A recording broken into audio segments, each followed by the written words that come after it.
Yo, I put it like wow, this that sound. These oaks don't work hard like me, I hope they know by now. Bayo Bab, stand my ground. Bro, these money trees go overseas like Percy Tau. I make sure you stay around, quiet when I'm under loud.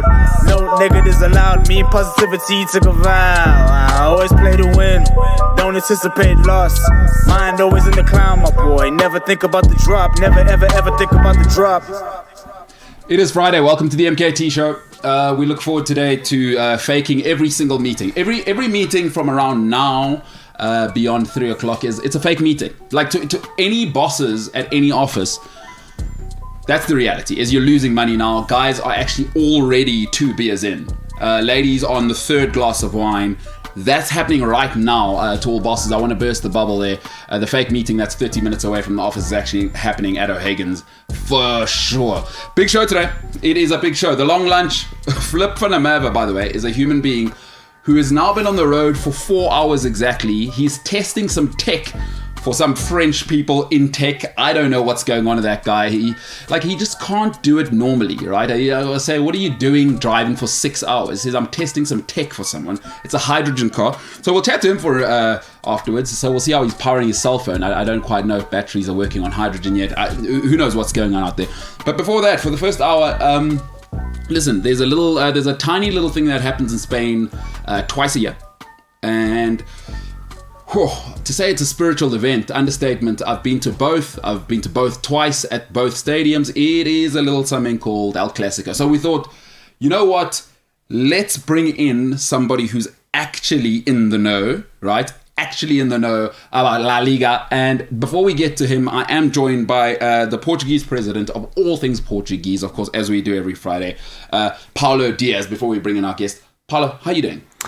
I got a question, right? Our theme song, Yes. Love It. Yeah. The guys who did it, what's the name? Pat Faded. Right. Yes.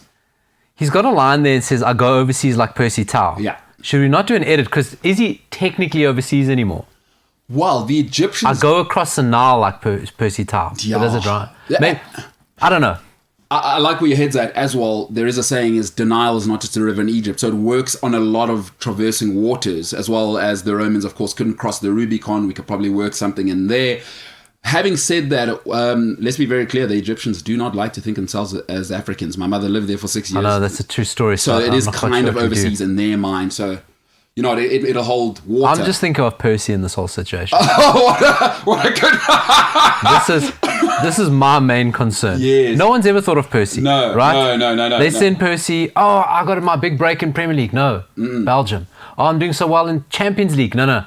Back to the bench. I got you. Think of Percy, guys. He's a victim. Is he in Egypt? Yeah, he's not playing with the old, what's it? Pizzo for now. Because Yeah. Pizzo seems to be wanting to manufacture his way out of there as quick as he can. Yeah, listen, Egypt, not, you know, if you're Western and you're trying to live in Egypt, oh boy, there are lessons to be learned that it's nice on holiday, it is a different beast to live in.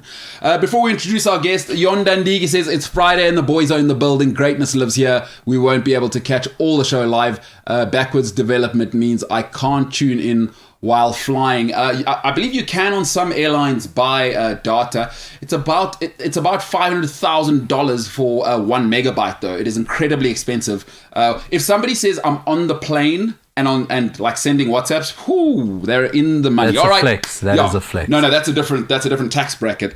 Well, let's get to our guest, and it's an absolute honor to have him here, and the fact that he took it up. You know, people in the big circles, the big wigs, Yeah. they never take things on short notice, you know, because generally I would imagine this guy's diary must look like murder. I mean, it's our Classico this weekend. Like everybody who's anybody in sports entertainment. Oh, wait. We're the only ones. No, we're the only ones. only ones in sports entertainment. Yeah, joining us now, I mean, you know, a friend of mine says the title doesn't do the job, and to say that, you know, lead business development guru expert for La Liga is not it. Is I prefer football aficionado because we've now spoken Enrico Suwai. Enrico, welcome. Enrique. Is it Enrique? Enrique. We will get there. Not It's a problem. brutal. It's brutal. I see. I'm supposed to be Iberian liaison on the show. Yeah. But as you can see, I don't get paid very well. So it's if it's a name, it's Enrique. Enrique. No, it's in Spain you will say Enrique. Enrique. If you were in Portugal, I think it's Enrique. Enrique, yeah. And then it translates to Heinrich if you were in Germany. So yeah. Oh, it's complicated. The singer Julio Iglesias' son is Enrique Iglesias. Enrique Iglesias, married to Anna. She kept her name. Cornucova Iglesias. All right. Okay. Bumpy start for me because I'm not very cultured. But well, welcome to the show. Welcome to. I can't believe you came. I'll be honest with you. I thought there's no way. I thought there was no way. No, look. I mean, if someone wants to talk 1 hour about La Liga, I need to say yes. You were so in love, so I needed to come by. No, it's very cool to. I mean, you're like a real sports person. Yeah. Right. No, this is like real legit person from a legit place. Yeah. This isn't just a guy we know who's kind of done content or whatever. This is... And he's really, not like people sometimes think when you're streaming guests. Maybe you've like pre-recorded solid from somewhere else. You're pretending. This is legit now.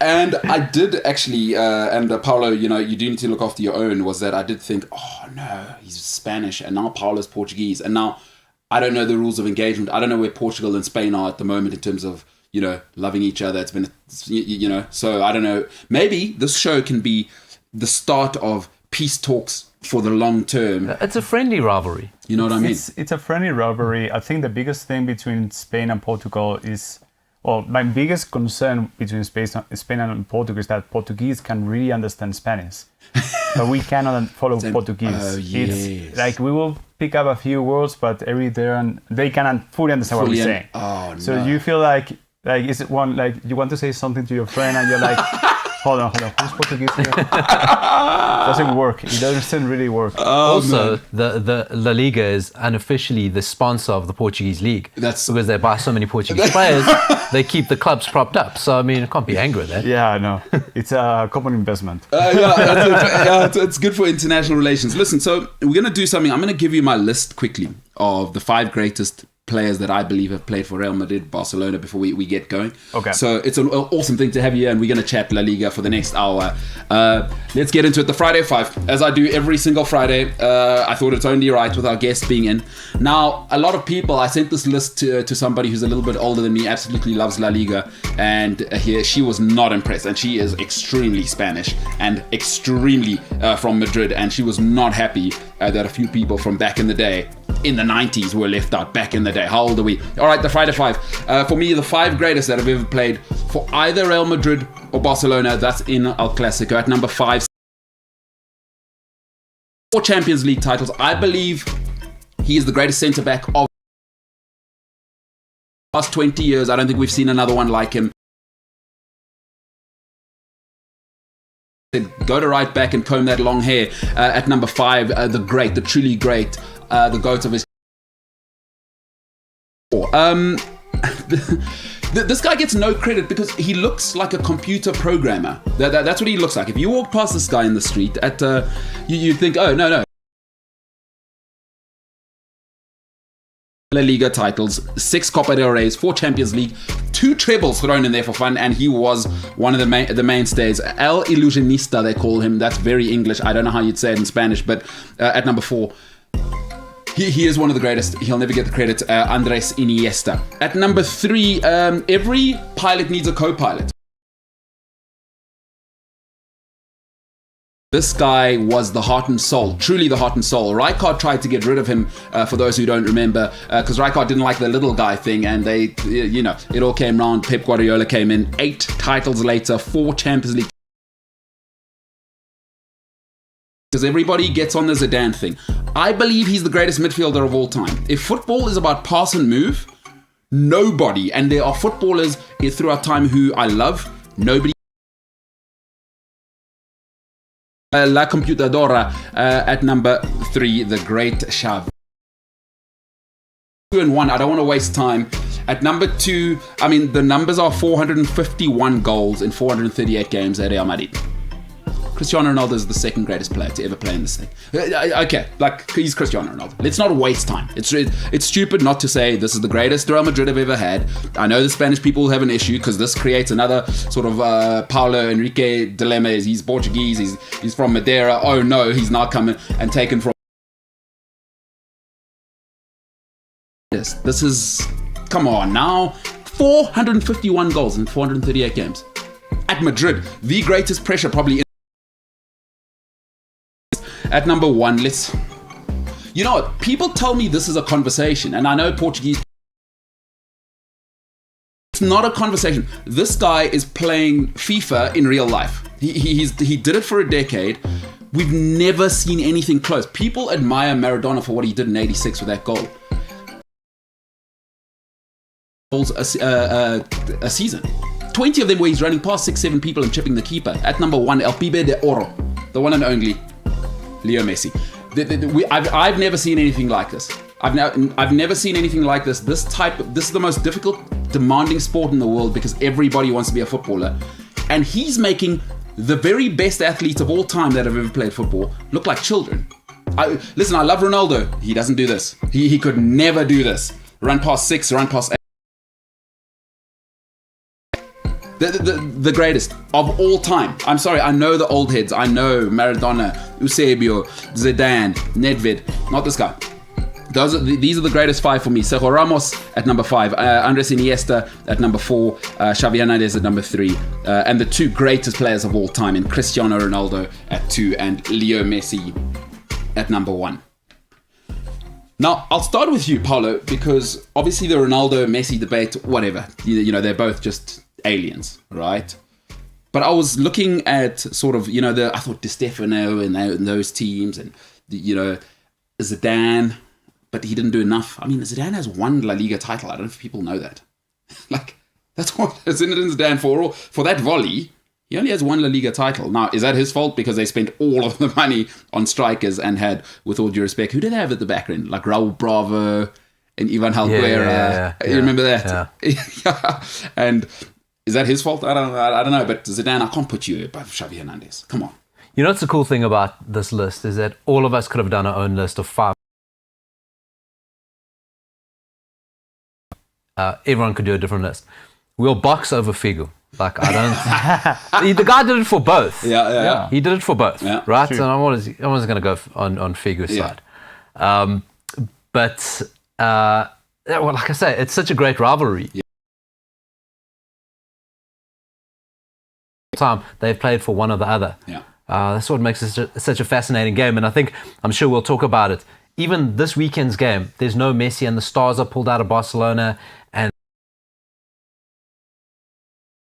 drop of blood out of the old timers. But it's so fascinating this weekend because now there's a bunch of kids in the game on Barcelona's side and how they're going to react to it. So it's just the world stops for El Clasico. You know, the interesting thing about La Liga for me has always been even the way they, you know, if you watch, let's say like the Premier League, I've noticed one thing, you know, in La Liga is even the replays. I've often seen the replays of players. What happened? Boom, get back to the action. But in La Liga, it's a big thing. What's the player saying? The reaction. And it tells me it's a slightly different way to consume football. Now, I don't know if that's a deliberate thing, and you can like Real Madrid, Barcelona. And I mean, I don't know what it's like for you being Spanish yourself, and then of course being involved in La Liga. Look, I think in Spain, obviously, when you look at the numbers, in Spain, most fans are going to be Barcelona fans or Real Madrid fans. But that if you just get that headline, you actually will miss a lot about Spanish culture and Spanish sports football culture. Where I'm going with this is that you have many people that they have. If you're in Sevilla, no one is supporting Real Madrid or Barcelona. They are supporting Betis or Sevilla. That's the reality. But when El Clásico is happening, even if you have your team, you will watch the game because you went with a top 5. I think I won't be able to do a top 5 because it would be like, no, but I'm missing this guy and this guy. Like when you say, we haven't said Ronaldo, we haven't said Ronaldinho, we haven't said all the old guys that you were mentioning, like sorry, I'm just losing my track, but Butragueño back in Real Madrid in the 80s. And when you look at Di Stefano was Stoichkov. Stoichkov. Wow. Yeah. No, that was a special one. Cruyff, obviously. Johan Cruyff, probably one of the best midfielders ever. Pep Guardiola as a player, at the end of the day, he was also great. Like you have so many. You could basically do 22 top 50 players, and you will be still dropping names. Maradona was playing for FC Barcelona. Like you have so many names. Regardless, it's very special for us. It's a match that we want to watch because as a football fan, if you're a football fan, it's the biggest match. Period. And the good thing that we are extremely lucky because we can watch it twice every season. So that's very cool. Beyond that, when you were talking about how you watch repetitions, how you watch La Liga, for us, we understand that at the end of the day, we are a visual product, audiovisual product that is happening in Spain, but it's a football match. So you have probably the biggest amount of fans of football cannot watch the game live. That's the reality. You have to watch it through the TV. I personally haven't been able to go to El Clásico. Would love to. I'm hoping that my bosses are listening to me and helping me to get some tickets at some point. Maybe we have to take this show, actually. I'm going to use the show. I'll put in my CV in the next internal meeting, like, hey, guys. But reality is that you have so many few tickets that you can actually get to. It's very difficult to get your way into the game. So most people are going to be watching on TV. And that happens with any other sports event. Most people are going to watch it on TV. So you want that watching on TV is going to be the best way possible. We have been investing a lot on cameras. We have, I think we were one of the first ones using slow motion cameras. We are one of the few ones using the 360 reviews of a specific goal. Yeah. Which is kind of like Matrix experience when you're watching the game. We have obviously 4K. We have drones now this season. For the Clásico, we even have a helicopter going on top. Whoa, like awesome. Did you say drones? Is somebody flying a drone in the stadium? Yeah, one drone on the stadium. This is something new from this season. In the game? I'm not so. I'm not showing the game. I'm so before and after. I'm not completely showing the That's game. Incredible. But in the game, what we do have is what is called a spider cam. So it's a camera that it's basically like a drone. The difference is that obviously it goes through some kind of rails, and it. But at the end, when you look at the footage that it gives you, it's basically like a drone, just much more safely because it's attached to something. So there's no the wind blow and then something weird happens. It's much more safe for everyone involved. Yeah. Wow. They use that for the penalties. Yeah. Sometimes when they go right behind the player on the penalties, and then that Matrix style 360 penalty. If you're not ready for that when you're watching a game, and it happens, you're like, God, hold on to your seat because it just happens so quickly. And for the highlights as well. Yeah, for the highlights as well. Sometimes Yeah. as he shoots, they... Yeah, spin it around. You got to be ready for that. James, I don't want you worrying because I can see as soon as it was said here that it's a spider cam, you thought to yourself, oh no, I'm arachnophobic. So, I mean, you look quite worried there, but there's no need to worry. It's not a real spider. I do hate spiders, but like, how did I know that? What I wanted to say was, I'm getting a lot of ideas for what we could maybe use for the show. Yeah. How hard do you think it would be to have like a drone while we're live inside? In here, you'd have to go to. You'd actually need to speak to Mr. Sue and say, who's the drone pilot? Because there's probably only 4 in the world that could fly in as tight a space as a football stadium. We'd need to ensure that his papers get done. He'd need to come and live here in the Republic of South Africa, and this would be his job to drone actually, for our studio. You know how we can tempt the pilot to come live here in South Africa? He can live in the studio with Welcome. Welcome. Full immerse experience. Yeah. So we have a guy there. You can't quite see him, but his name's Welcome. He's on the very right there. We do believe he works. He's always here. He is the machine. We believe he's an alien at this stage. We think he lives here. So that drone pilot who will be flying inside of the NOCAM. That's insane skill, hey? Like, stadiums are not big, is to fly a drone. I mean, you know, with stadiums, they won't even let you fly them between buildings, these drone things. This guy, all girl, by the way. Sorry, James, that was a little bit sexist of both of us there. Why did we presume it was a guy? That's a good point. Yeah, so we need to improve as people. Yeah. A guy or lady. Hey, it could have even been an extraterrestrial. Demi Lovato. I mean, that's a whole different conversation. So shout out to her. Yeah, we're going to have to move on from that. But, you know, it is an interesting sort of cultural phenomenon how we're in South Africa. We're in Africa. But you have to be honest. Everybody is a Madrid or a Barcelona guy. Like everybody will say, okay, if you, Premier League, that's one thing. But immediate question, are you a Madrid or a Barcelona guy? And Valencia is another club that's captured the hearts of South Africans. Atletico Madrid, I wish I hadn't supported Davor Schuke back in the day because I supported Real Madrid, right? Because the actual character I love is, I mean, he's doing it at the Wanda Metropolitano right now. I absolutely love everything about Atletico Madrid. Like, because the manager is just he's a terrier. And he's my personality. I wish I could support Atletico Madrid. You don't change your wife or your football team. You know, you know how it goes. But everything Diego Simeone is, I love him. And it's captured. Why do you think it's working in Africa? And I mean, you're here in Africa promoting La Liga. Why Africa for you guys? I mean, first things first. Obviously, the love for football in Africa is, I think, it's probably one of those common factors that between all Africans, regardless of the country, they are all crazy about football. So it's a very continent football oriented, which is it's something crazy if you really think about it. And obviously for us, we have SuperSport as one of our biggest broadcasting partners anywhere in the world. So obviously here in South Africa, made a lot of sense for us to be here. Let me go quickly on La Liga as a brand. We do understand that it's not only that you want to engage with African fans, is that you want to understand them. You want to be able to see how they celebrate football.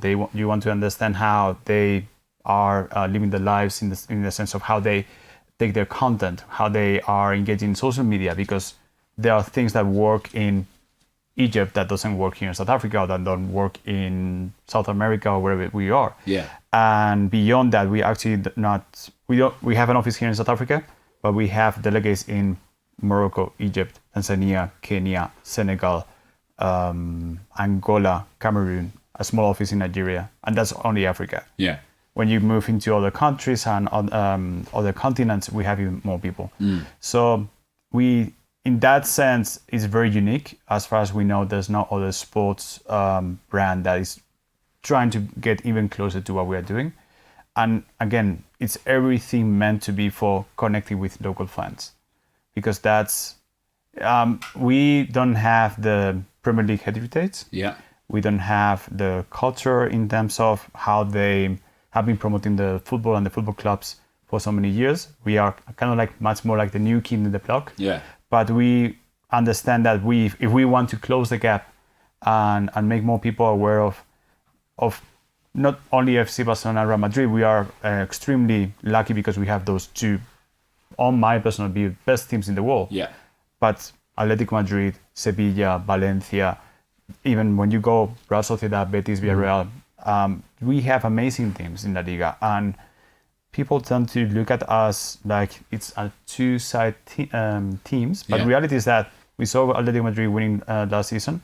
This season so far, the one leading is actually Real Sociedad. Yeah.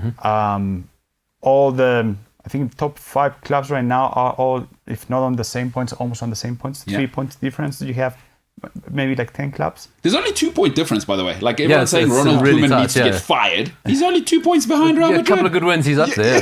Real Madrid are 2 points ahead of them. And I mean, more to the point, I mean, like Spanish clubs dominate Europa League, absolutely dominate Europa League in UEFA Cup. I mean, it's like they don't even let anyone else in. They might as well call it the Sevilla Cup, that Europa League, because it's just wrap it up. Dani Alves has like 15 of those things.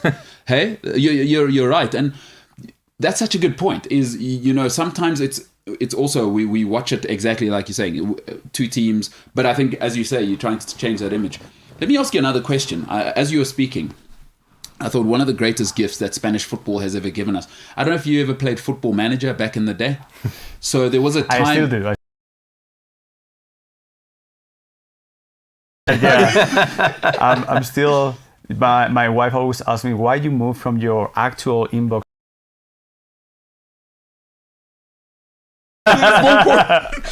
But there was a miracle from Betis once. I don't know if you played that Football Manager, and I think everybody did. You remember when Betis broke the world record for Danielson? Yes. And they had Danielson and Joaquin on the right and the left, and they were unstoppable on Football Manager. They played a 4-2-4. So I just want to thank the people at Betis for that. Paul, I don't know if you ever played with Betis on that Football Manager ever. Betis was a hack, and obviously I love Betis now because the Velvet Tank, as they call him, William Carvalho, is, you know, getting back into form for yes. And the conversation we have, I wish more people would have this conversation about La Liga. I'm an advocate. I say to anybody, is that when you watch Premier League and you watch the top 5 teams, everyone's good, right? And everyone's technically good or whatever. You can watch the bottom 2 teams in Spain, and everyone's technically good. They're tactically clever. I will always make time because you're going to watch fantastic football. And the amount of history, like you talk Betis, and we talk Sevilla, you talk Villarreal, Valencia, even like Real Sociedad, and the African stories with Inaki Williams and Ansu Fati, and I want to maybe ask you about that. And I think that's what you guys are doing, and I think the end game is to go, let's have these conversations, because it's a fascinating league, so steeped in culture, because this is before you even get into the Basques and the Catalans and everything around that. And that's such a great story to start telling outside of the 2 who almost maybe exist in another plane, right? Yeah. But everyone else has got such fascinating, amazing stories, fan cultures, linked to the society, linked to culture, with phenomenal players, right? Yes. Just because they're not like household names to us. Yes. They are phenomenal players right throughout the league. And that's why I love what the guys are doing with the office here, is to get that story out there. Because technically, and well, I think that's a good point, you know, and I would imagine there's people like you and much smarter people than me. So lots of you that are going to say, you know what, actually the football is actually quite similar to what we like. Yeah. Because what do you call it? In Spanish football, you call it la pausa, I believe, when you put your foot on the ball. I don't know if I'm saying it correctly, but we love a David Silva player here. Like he's not just going to kick and run. We love that here. We love it if you can, we call it shine, when you shine the ball. You know, we love that. And you that know, little Spanish, roll. that's it. Just roll your foot over the ball. We love, and that's, so I think that's quite an easy entry point just from a consumption point. South Africans love that. We already love, because, I mean, I don't want to, I want to say this, and obviously you can maybe talk to us, is that obviously, like you said, the Premier League is the juggernaut, and that is a very efficient machine. But when you're looking at what you're talking about, that the cultural side of football, boy, oh boy, the guys love Barcelona, Real Madrid, Valencia. I mean, the great Valencia teams, that Mendieta era that we remember, that the 2000s, you know, that team never gets talked about. Juan Mata's in the mix there. There's a David Silva guy, Ruben Baraja. I mean, nobody talks about that team. It's a hell of a team. It's Abalda's in that team. Who's the David Villa was part of that team. Who's the great the left back? And then the Argentine, Ayala. There was a great crazy left back. I forget what his name is. Carboni, maybe? Amadeo Carboni. Hey? Amadeo Carboni. That's the guy. That was tough as an L. Yeah, that's the... that guy was tough as an L. No, but I really appreciate that your words. For us, we understand... I think it's not that we don't have the stories and we don't have those different angles that... You know, sometimes when you are looking to certain football brands, and I don't want to point names on anyone, but sometimes you feel like there's a little bit of repetition that you see between the stories of the clubs. Sure.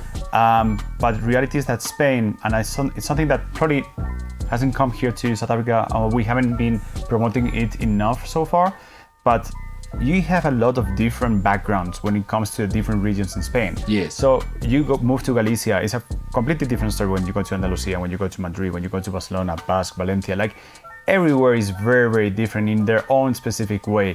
And it's almost radical difference between all those places altogether. So it's very, when I've been lucky enough that I have been able to meet people from the different clubs and have been able to work with them and talk about different projects, and you can feel it.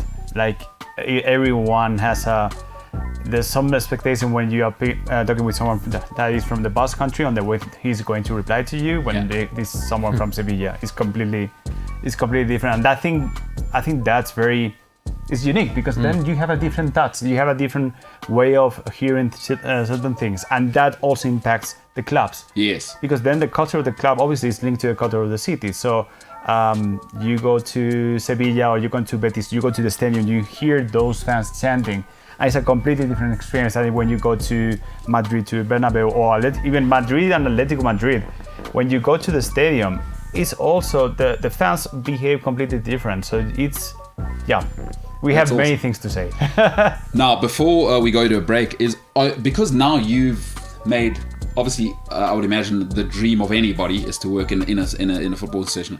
Are you still allowed to support your club, or how does that work? Because, you know, if you go to if you work in investment banking, you can't invest in certain shares, and insider trading is not a thing. Are you still allowed to wear whatever shirt to work, or do they say, excuse me, you wear a La Liga shirt? I'm wearing a La Liga shirt, definitely. Yeah.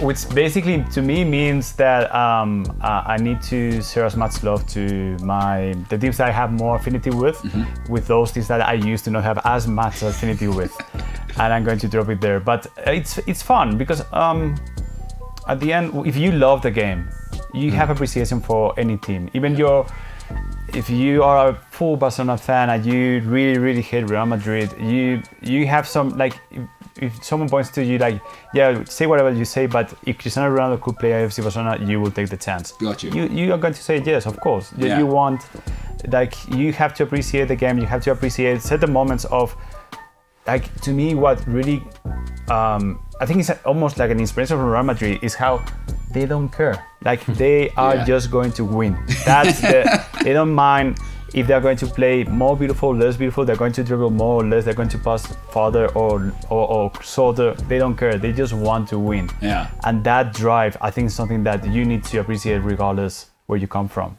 You're going to have to explain socios to us on the other side of the break, because it's something that we've spoken about, but it's also nice for us to know how the fans support, because ultimately, I always say football is a working class game. It's about the people. It started, and that is the essence of it. I will tell you a story about, I think I've told it before, I was in Basque Country and I was wearing a Sociedad shirt just because my mate was a big fan, and I walked into a meat shop. And the guy told me to get out, and I thought he was joking. Oh boy, he was not joking. It got heated. It got heated. Talking about getting heated, we'll talk. Listen, El Clasico is coming up this weekend. We'll talk a little bit of that, and we'll keep unpacking sort of where La Liga is. They're in Africa, and they are here to stay. It sounds like they're here. They want to engage, and it's an awesome thing. I mean, who doesn't want to get involved? Much more coming up on the MKT show on the other side.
Don't put sugar in any coffee. It's a waste of good coffee, especially if you have good coffee. You know, don't put sugar in there.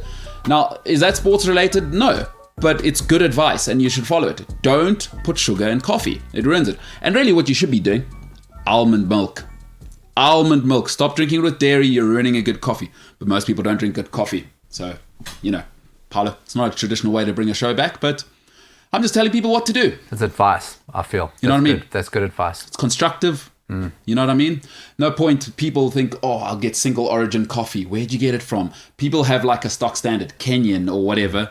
Oh, wow, that's amazing. And then they go and put like milk in there. I say, well, what do you do? There's a special on almond milk at Fresh Earth. Remember we had coffee that one day? Very nice place? Yes. Good price on almond milk. Almond milk, I might go. I might go. Yeah, but I don't use enough almond milk at home because I don't eat cereal. So I'm stuck now. Well, what do I do with the rest? Maybe there's some of these small ones. Maybe small ones, I don't know. But it'll be more expensive. But you don't work there, so I shouldn't really ask too many details. It sounds like you just know sort of top layer. I'm just trying to facilitate this stupid conversation. So, I mean, I'm just being polite. No, I appreciate that. Every pilot needs a co-pilot, even when you make mistakes. Yeah, exactly. So, Coffee, you probably thought, I'm going to a serious sports show. They're going to talk about sport. But, we're also... Look, guys, I'm not going to lie. I did my research. And when I saw that you took like 20-30 minutes of the show talking about Kanye West being now only Ye, and yes. J-Lo is now with... yes, yeah. With who is J-Lo now? So I was like, yeah, it's going to be fun. That's it. And J-Lo is married, or she was with A-Rod. It's a sports connection. Yeah. We will find the connection. No, at some point.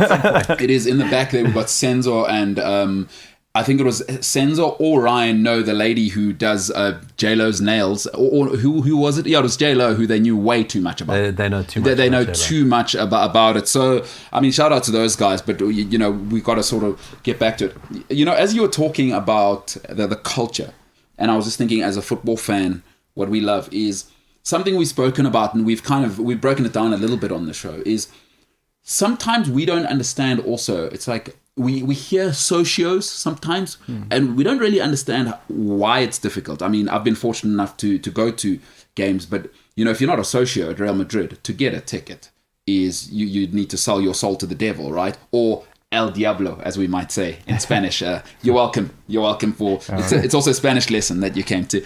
But perhaps you could explain to us, what are socios? How does it actually work in Spanish football clubs like that? Is it just Real Madrid, or is it everybody that's run like that? I don't know. So please take me with a pinch of salt. But the more or less the concept would be Let's speak about the general rule, and then we go to Real Madrid and Barcelona, because those are the two special ones. The general rule is that you have season ticket holders, and those season ticket holders, they will renew the ticket every year, and that's it, and they go to the seats, and fairly easy.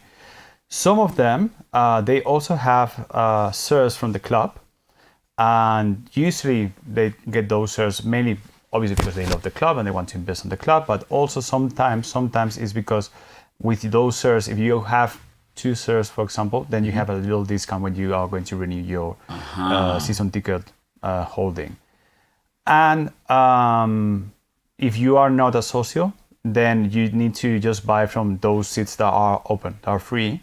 And depending on the club, depending on the match, it's going to be easier because there are going to be more spots, or going to be less easier because today we have one of the Atletico Madrid going to Sevilla, so it's going to be very difficult to get a ticket. Okay. Then the special situation is that on some places, at some point, I'm not sure what's the scenario right now, but at some point, they basically sold everything. Yeah. They have no tickets left. So the only way to get a ticket was if a socio didn't want to go, so a ticket holder, they want to go to the stadium, they wanted to sell that ticket to someone else. Yes. Which I'm not sure how legal it is, or used to be. Yeah. Because I know now there are, since like 5 years ago, many clubs, what they have been doing is like, hey, you are a season ticket holder. If you are not going to the stadium, that's great, not a problem. Tell us in advance. We will put your ticket on sale, and we'll give you, I think they give it back like some money, a portion from that ticket. Yeah. So I think it's very again, we go back to you go to the stadium, there's a limited amount of tickets that you can sell. So then depending on the situation on the club, on how many season ticket holders, if they're going to the stadium, how many you have free, how prices work in your area, etc., then you kind of make a plan. But makes sense. Obviously, if you are looking at a Clásico, you might have to sell your soul a couple of times. I want to ask something you mentioned there, a different train of thought. Is this socio and sort of share selling, people holding different shares, does this prevent billionaires in Saudi Arabia, stopping them buying out La Liga clubs? Does it make it harder? Does it protect the clubs? Depends on the club. But would Spanish clubs be able to sell like that? I mean, there have been Spanish teams that have been sold like that. So you have the cases from Malaga, Yes. You have the case in obviously Valencia. You have the same scenario. I think back in the days there was a club. I can't remember right now which club was it. I think it was actually one of the first ones that was in that scenario. I can't remember the name right now. I just remember the face of the owner. It was a bit difficult to handle. Yeah. It was one of those ones that he will go back down and will be like, no, I'm going to coach this game. Or kind of scenarios. It was like a bit wild. Because I remember Malaga, it was also Middle Eastern. Yeah, that's when they got Pellegrini in the mix. Yes, and they just bought like a super team for a season. Yeah. And then he left with the money or something dodgy happened and he just walked away. That team survived a bit more than that. It was not only one season, but the thing is that situation is that sometimes what we have seen is that on some clubs, you have an investor that goes to a club, and obviously when they are just brand new, they're very, very excited, and then things don't go the way they were hoping. They're not getting the pictures that they were expecting to have, and then they get a bit like, I guess they are getting a bit bored and they de-escalate. But at the end of the day, it's what we really want, and the fans what we really want to see is a team that's competitive and team is going to give them joy. And the good thing I think that overall we can see across La Liga is that many clubs are being much more able to hold those great players, and because that then it's tougher to actually beat them. So makes the competition between clubs much more fair. And like to me, for example, I struggle a lot with that because I don't understand what's going on exactly in that club. But Celta de Vigo to me is one of the clubs that I really, for some reason, I really love. Yeah. Obviously, there's a South African connection with Benny McCarthy, but to me, it's one of those clubs. Iago Aspas,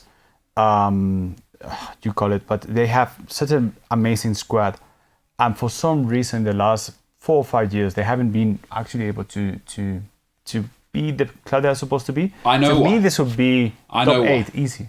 James, you guys ruined. So James supports Liverpool, right? James, this guy Iago Aspas has had to pick himself up off the floor after you guys tried to make him quit football and go sell bread rolls on the side of the road because you crushed his confidence so much. So you've crushed a club that our guest loves, and now how do you feel about that? That Liverpool are the reason why our first proper serious guest of all time is actually completely confused. I mean, Iago Aspas, why didn't it work with you guys? Terrible club? Liverpool, terrible, huh? Liverpool, terrible club. Yeah. Yeah, a little bit. Although, that being said, I personally, not that it matters to anyone in the world, I actually liked Iago Aspas. Okay, well, maybe you should support a club that's not trying to destroy his confidence then. But thank you, James. It's nice to know you liked him. But I love Celta Vigo because they're always bloody Barcelona and Real Madrid's nose. They were all once a season. They will always take one of them out at home. Yeah, I love it. And it's always Iago Aspas involved. No, it's excellent. He must be such a terrible player to play against. He's such a. You know what he's like? He's like a mix. He reminds me of like a modern day Inzaghi. Just like, I'm not doing anything. Put in the box. It's 1-0. And is he offside? Is it not? Even VAR can't figure it out. Yeah. He's just always living in and around. I do like that kind of striker. And I mean, Liverpool, trying to destroy a whole team. Ain't gonna happen. Iago Aspas says, I'm going home and I'm gonna. I could be at Real Madrid. I'm so good. It's not the first player's career we've ruined. No. Liverpool scum, absolute scum. Lazar Markovic also. Yeah, no, Liverpool is scum. I mean, like you don't have to list the whole thing. We only have 2 hours of a show. Yeah, you know what I'm saying. So I think it would actually be quicker to list the reasons why we aren't scum. No, that's true. Jurgen Klopp about the only good reason. Well, thank you there, James. A big part of the fans thing I want to talk about, because we still really can't go to stadiums in South Africa. I mean, it was 2000 for Itebi. So are La Liga putting protocols in place to kind of bring fans back? Or what is it you guys are doing? Because it's a big part. Now, we have to be honest, is we want football back. I do. I mean, but we have to be safe, and the fans are a big part of it. So just La Liga and kind of, is there an approach and what is that approach in terms of getting fans back? So for us, the main thing is to follow the rules that we have in Spain. Because we work, there are different rules depending on the province that you are based on.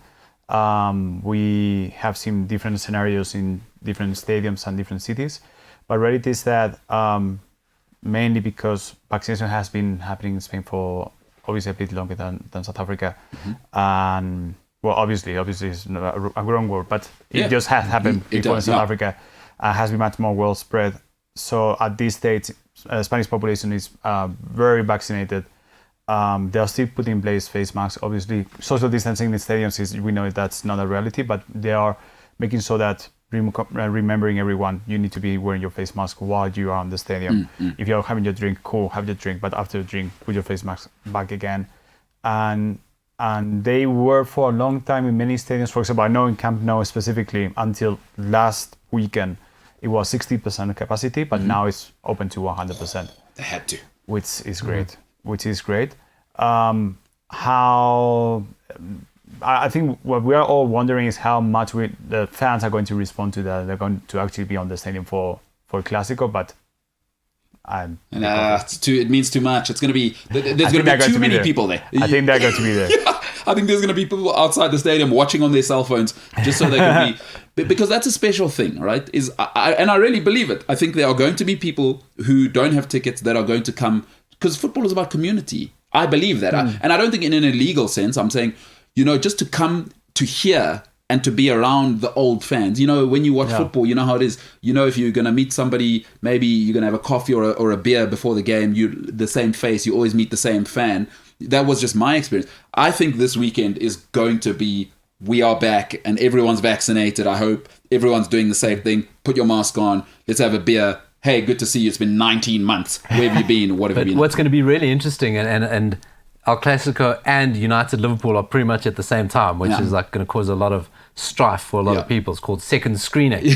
But which one gets the second screen, right? But both these matches are tourist matches. It's a bucket list thing. Yes. And a lot of the tickets are sold to foreigners who are going to matches. And I think for the first time, it's probably both matches are going to be majority locals.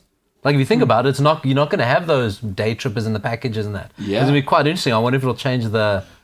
Better for the players, because it really just came into my head now. That's a great point. But it's quite. My goodness! It's going to be the loudest El Clásico we've seen maybe in our lifetime. You can't shout. Can you shout? Oh, through the mask. Yeah. It's going to be. It's going to be tough after the second beer. You still shout. If your team is making a goal, you're shouting. Especially, we got on screen there once Gerard Piqué makes that first slide tackle, right? And we at the No Camp now, like 70,000 of us because of the ticket setup and how it's set up. Only locals are in here. We know that. Oh, it's going to be so loud. I cannot wait. This is going to be incredible. Look at that picture there. Gerard Piqué, of course, his grandfather, a massive part of the history of Barcelona as well. So he's royalty there. And let's be honest, pretty much running the club from the field. Yeah. Let's be honest. He's already doing his internship, right?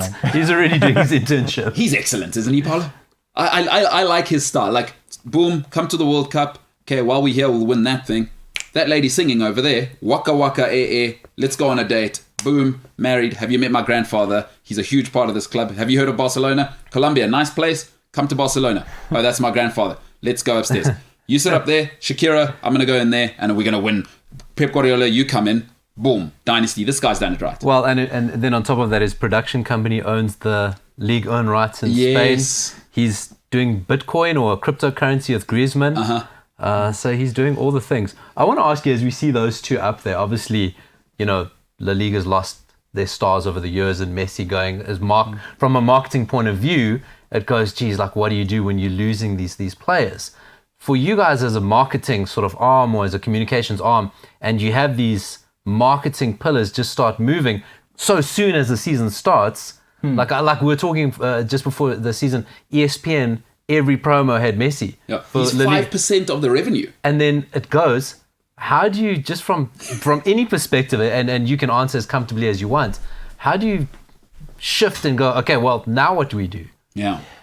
Well, first we have been extremely the other one. And they're still doing it now. One has a good Wednesday, one has a good Tuesday. They're ridiculous. But beyond that, obviously Cristiano Ronaldo left Real Madrid already 2-3 years ago. Yeah. But Messi, personally to me, there are so many stars in Barcelona that people were not putting attention into because Messi was on the ground. Yeah. And obviously that we're going to have a tough moment moving from having Messi in my team to okay, no, now I really need to, I really need to make those goals. But Barcelona is doing what Barcelona does best, which is when they are in a little bit moment where things are not working the way they're supposed to, they take their hand in the Masia, they just take the players, put him back on the field. And, well, Pedri obviously is not the best example because he really is not from the Masia, but still. He's a spiritual Barcelona player. He's essentially a born and bred Barcelona player.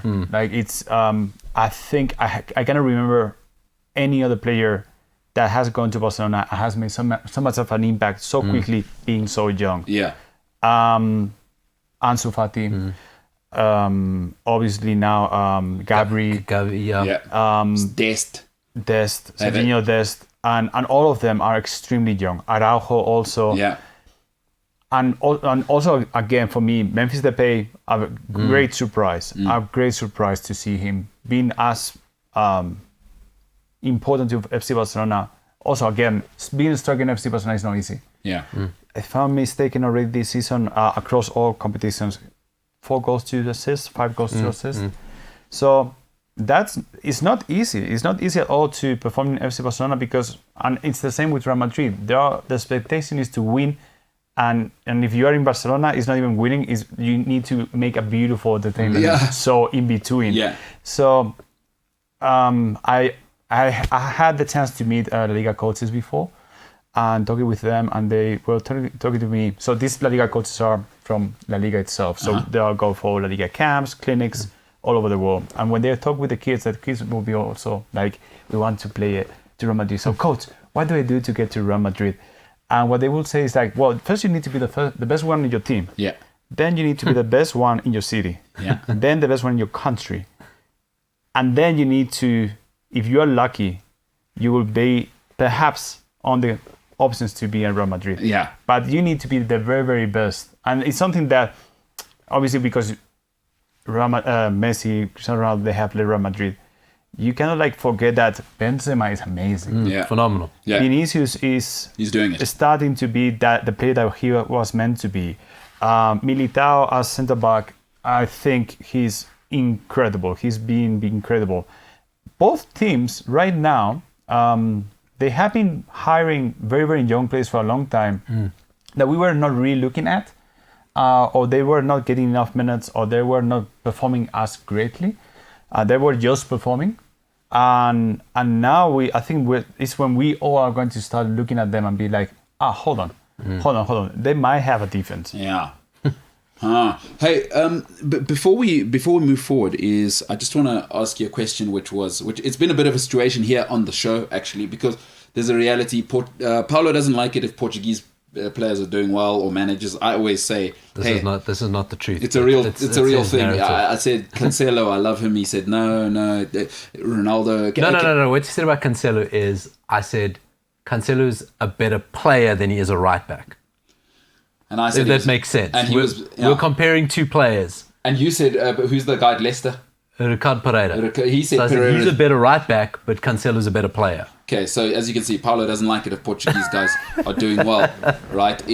But he has put in, I think there is a guy at Atletico Madrid, maybe the best hair in the league. I mean, I can't be sure. Sensational in Joao Felix. Obviously, Atletico Madrid spent the GDP of Africa on him, and I think quite rightly. But yeah, just a special request. I mean, maybe now that you're on the show, maybe you put it up to the big bosses. Maybe we make Joao Felix the face of the league. We got a Portuguese guy. He's cool. He's handsome. Got the hair. And he's sensational as a player. Yeah. I think he will emerge once he understands Diego Simeone a little bit better. Do you think we could maybe send an email to say, how about that just for our show? I would love it. I don't think it's unreasonable. I think it's look, Joao Felix, what it was first, I think was a very weird signing because so young and so much money on someone so young. It's something that is almost unprecedented. Like I don't remember any. He was 19, 18? He was 19 with half his season. 108 million or half whatever a season, and they, if I'm not mistaken, please correct me because I think you have the data with you, but like 80 million. Yeah, it was stupid. It's a lot of money, but and not a Simeone player. Not really a Simeone player. Not really a Simeone player, but to me, he is going to be that player. Yeah, he is definitely going to be that player, and I really believe that Atletico Madrid is putting a lot of care on him, trying to make sure that he develops. He's still a baby. He's a bambino. Again, 21. He's tiny. Like, Paulo, sorry, a Portuguese person is going to do well. Firstly, let's apologize to Paulo for that happening.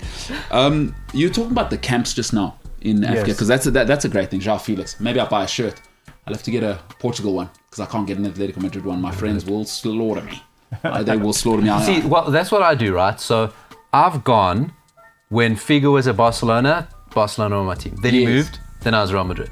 Then Ronaldo went to Real Madrid as Real Madrid. Then there was no big Portuguese stars, so I was over it. Now Joao Felix, so Atletico, I watch Atletico. That's so smart, like LeBron. Everyone supports LeBron. I support LeBron. I don't support an NBA So team. I just go, who's the biggest Portuguese player at the biggest? That's who I'm. It's such a clever way to do it, because you're nimble. Yeah. I don't have to be faithful to anybody. Yeah. I'm already married. You already have a wife. You only have so much faith in life to give, Yeah, exactly. So smart from you.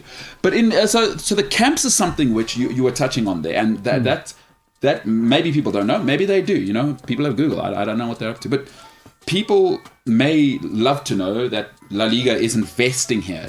Sometimes companies go somewhere, they just put an office and they put it in a nice area and they kind of look like.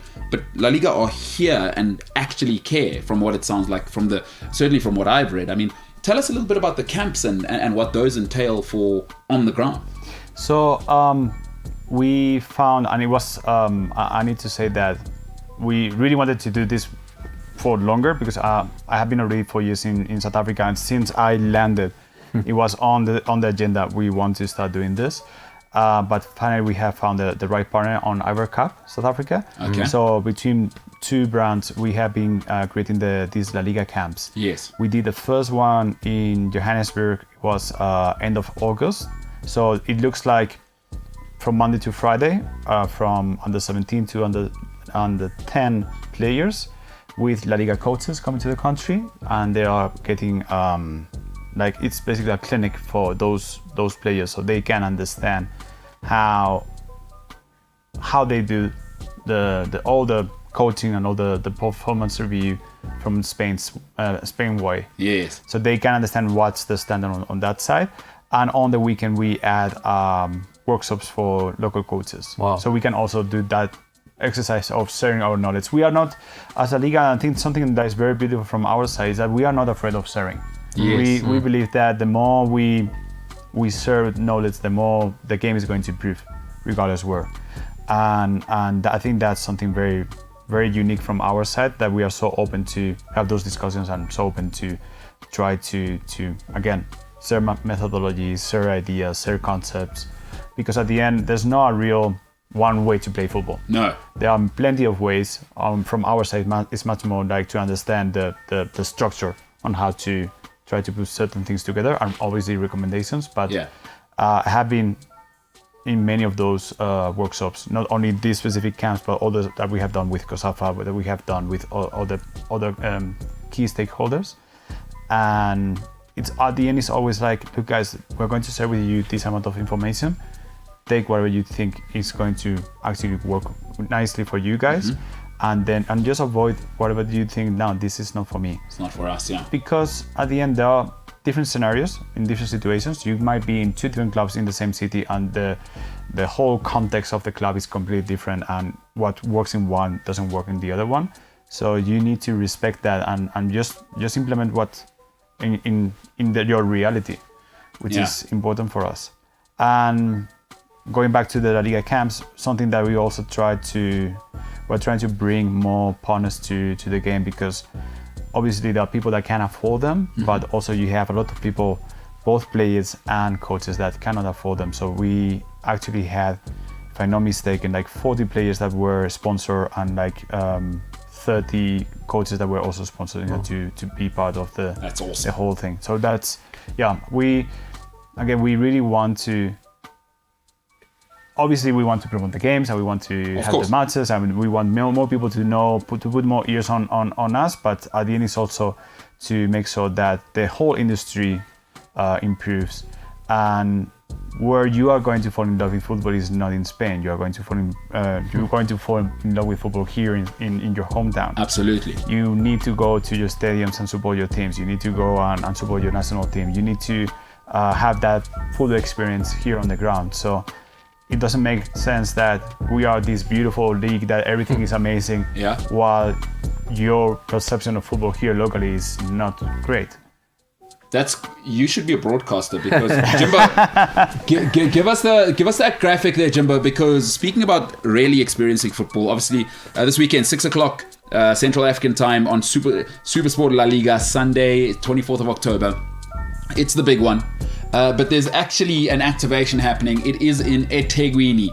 So maybe we can quickly talk about that, and you can. I'll give you the last word on. Obviously, if you miss it, you miss out. Quite right, El Clasico. So Jimbo, give us that graphic there, and you can talk through the break exactly what's happening. And it is at the warehouse, I know, in Durban. So just again, I think football belongs to the people. I think that's the message.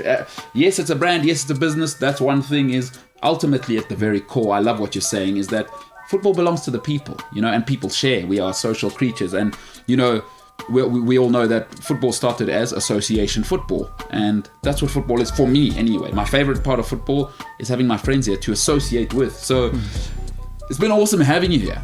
Oh no, it's been awesome to be here. It's been awesome, and I hope it's not the last time, because I don't think La Liga, from what I've seen, is going to stop now. No, I imagine there's a couple of years left, huh?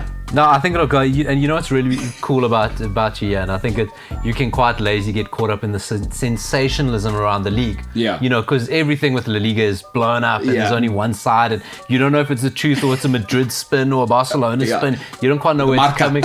And then you see this president's made this decision, whatever. But to actually have somebody next to you who's neutral and speaking the right thing, and it's not sensationalized, has been really cool for us, because I think if you go on social media and everything, it's blown up. It's blown out of proportion. But to hear about the great news or the great work that you guys are doing is really, really cool for us.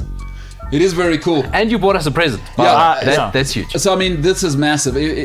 I'm not a loyal person. If you bring me nice stuff, I will like you more. I will. I mean, this football is unbelievable. It used to be James's football here. We got it the hell out of here. That thing's terrible. This is what it is now. La Liga Santander.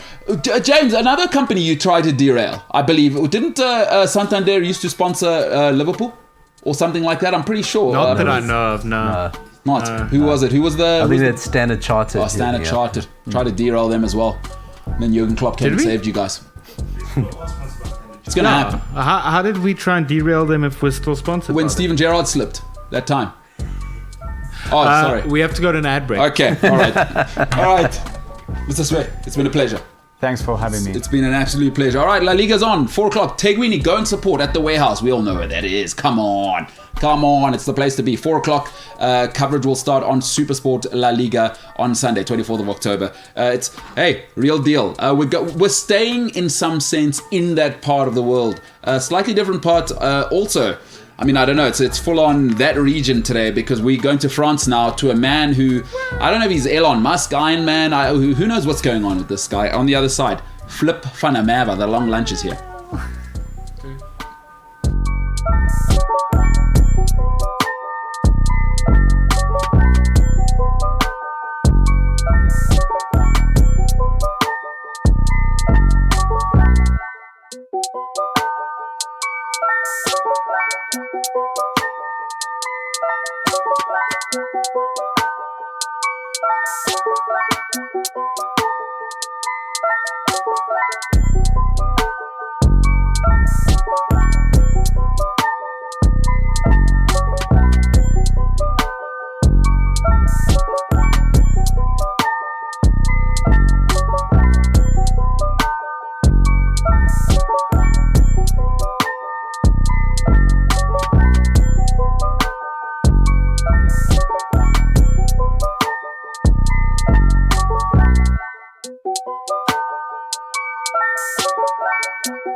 Don't move to France and drive a hydrogen car. That's just, I'm telling you guys, don't move to France and drive a hydrogen car. Where should I move to? So, should I move to another place and drive a hydrogen car? or should I move to France and not drive a hydrogen car? I'm not at liberty to. Should I not move to France at all? Yeah. Well, all I'm saying is don't do that combination. Okay. Yeah. So I'm not going to. You're a man who's been paying taxes for years. I'm not going to tell you what to do with your life. What I'm saying is, don't do that specific thing that I'm saying. Don't go to France and drive a hydrogen car. Now, the reason we're obviously saying this is because we're trying to get hold of Flip. Yeah. He's driving a hydrogen car. Yeah. We're saying in the break there, I'd love to imagine, because like energy efficient cars aren't big. No. They're little. Yeah. I'd like to imagine Flip in a tiny, that's why I asked him for a video, in a tiny little car. Yeah. Powered by water with his little water bottle. I like to think of him, like you say, to give it a sort of South African context, I hope he's in a smart car. Yes. Like it's a smart car and it goes on hydrogen and it can't go more than 100. He's up to here. I love it. Because he's like 6'5" and just a human tank, really. Human tank. That'll be awesome. I hope he is suffering. All right, Flip on His another. carbon footprint must be huge. The amount of trees he's planting. Just his physical carbon footprint. Yeah. No, literally his carbon footprint, but now he's trying to reduce it. There's no way you're reducing it. He's 6'5". You're going to have a carbon footprint. It's going to happen. Joining us now is Senzo Stebe, of course. Senzo, what's happening, pal? Hi, Chairman. I am good. How are you, Pada? Good. Listen, I'm very good. Senzo, I notice a lack of gifts from you. Oh, wow. The last guy brought us gifts. I am the gift. Not enough. I mean, what about your girlfriend? Maybe that worked on your girlfriend the first time you met her. This guy bought us... old Enrique bought us a soccer ball. That is not less. You know how expensive? You can't even buy those in stores. That's $1,500 bucks. But that one's the official. $1,500 bucks. $1,500 South Africa. Yeah. So, and you bought what? You as the gift. I see you every day. What kind of... Why is that? A big gift should be special. Take me for granted. It's fine. Oh, you don't know what you've lost till it's gone. Ryan, here's your mate getting defensive. He's saying we're taking him for granted. Like he's the gift, and I'm like, no. I see you every day. A gift is supposed to be something that's special. Just your thoughts coming from Devil's Door. Senzo is a gift, but there's times. But sort of like he's a gift, but like you don't like your. Thanks. I'd rather give me money. Yeah, it's kind of like getting a porcupine for Christmas, you know? It's probably cool for the first 2 days until you're blinded. You see what happens, how quickly we forget. 1 hour with a man with an exotic accent and suddenly you're not good enough. New is always better. Whether it's wife, gift givers, La Liga people, new is always better. So, Senzo, you got an hour to redeem yourself. Sorry, so that's Manchester United's motto. New is better. I think Ryan. Cristiano Ronaldo. Can someone turn his? I think Ryan's the third word out of Ryan's mouth is Manchester United. He's a closet fan. We didn't have to say anything. We're talking about La Liga. He loves United more than he lets on. Ryan, is that true? Do you hear us hopping on about Chelsea like this? True, Ryan? No. I hop on Chelsea naturally. I told you this. Sorry? Devil's Dorp, Red Devils. No. You know what I mean? Not a connection. No ways. I hop on Chelsea all the time. I told you even last week the Chelsea women's team won as well. Listen, Ryan, I'm a big fan. Obviously, Shakespeare wouldn't have reached where you're from because the West Rand, they haven't got any culture there or whatever. But a guy called William Shakespeare, you probably haven't heard of him. He said, he didn't say it. He wrote it for a character to say it. I think you doth protest too much there. Yeah, it sounds a little bit like you are a closet Manchester United fan. Speaking of Manchester United, by the way, I mean, El Clasico, that was awesome. That guy's cool, by the way. He's the guy you do want, though, going worldwide. He's like... Yeah. He's polished. Cool. Enrique Sway. Sway. Hey, come on. Sway, I think he said. Mm-hmm. He's awesome. But it is Manchester United, Liverpool. That's big business. We're also... let's not forget that. Bro, just in Europe in general, have you seen what's going on? What's the story? It's Marseille PSG... Ajax PSV, Man United Liverpool, El Clasico, and Inter Juve. Blockbuster tonight. And Southampton Burnley. That's correct. No, but I think you guys are forgetting. Strap in. Oh, we might as well cancel the show now because you know what's happened here. As you were talking, you're right, big games. Why didn't I tell Enrique about Mamkize? Oh, gee. Because as an owner, they'd love her. They'd love her. She's electric. She engages the fans. She brings stacks to the game. You know what I mean? Brings stacks. She makes it rain up on. Oh, we're so unprofessional. Anyway, we'll get him on again. Imagine mom kids are owning Real Madrid now. now they've beaten Barcelona. She's giving them stacks. Imagine Vinicius getting 100,000 euros. Oh my God, that relaxes. He knows, he's gonna tint it. He's gonna have upload streak going on there. Mom keeps owning Real Madrid. Oh my Might be the greatest thought I've ever had. Yeah. That'll be awesome. I should have told Enrique. But yeah, big weekend. Paulo, your eyes tell me a little bit scared. Not too sure what's going to happen. You've already called a win for you guys. The narrative is right. You said there is a meme being prepared in my honor. Yeah. Oh, it's going to be.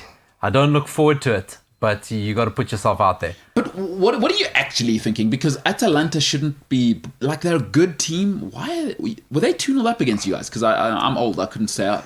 Yeah, they were. At Old Trafford. And 2-0 up deservedly. It wasn't like we're pressuring them and they broke. It was like they controlled the game. And Atalanta, like they do that often, right? They are a bit of a chaotic side. And when you play a chaotic side, you got to put your foot on the ball. You cannot play them at chaos. Exactly. Because they want chaos, right?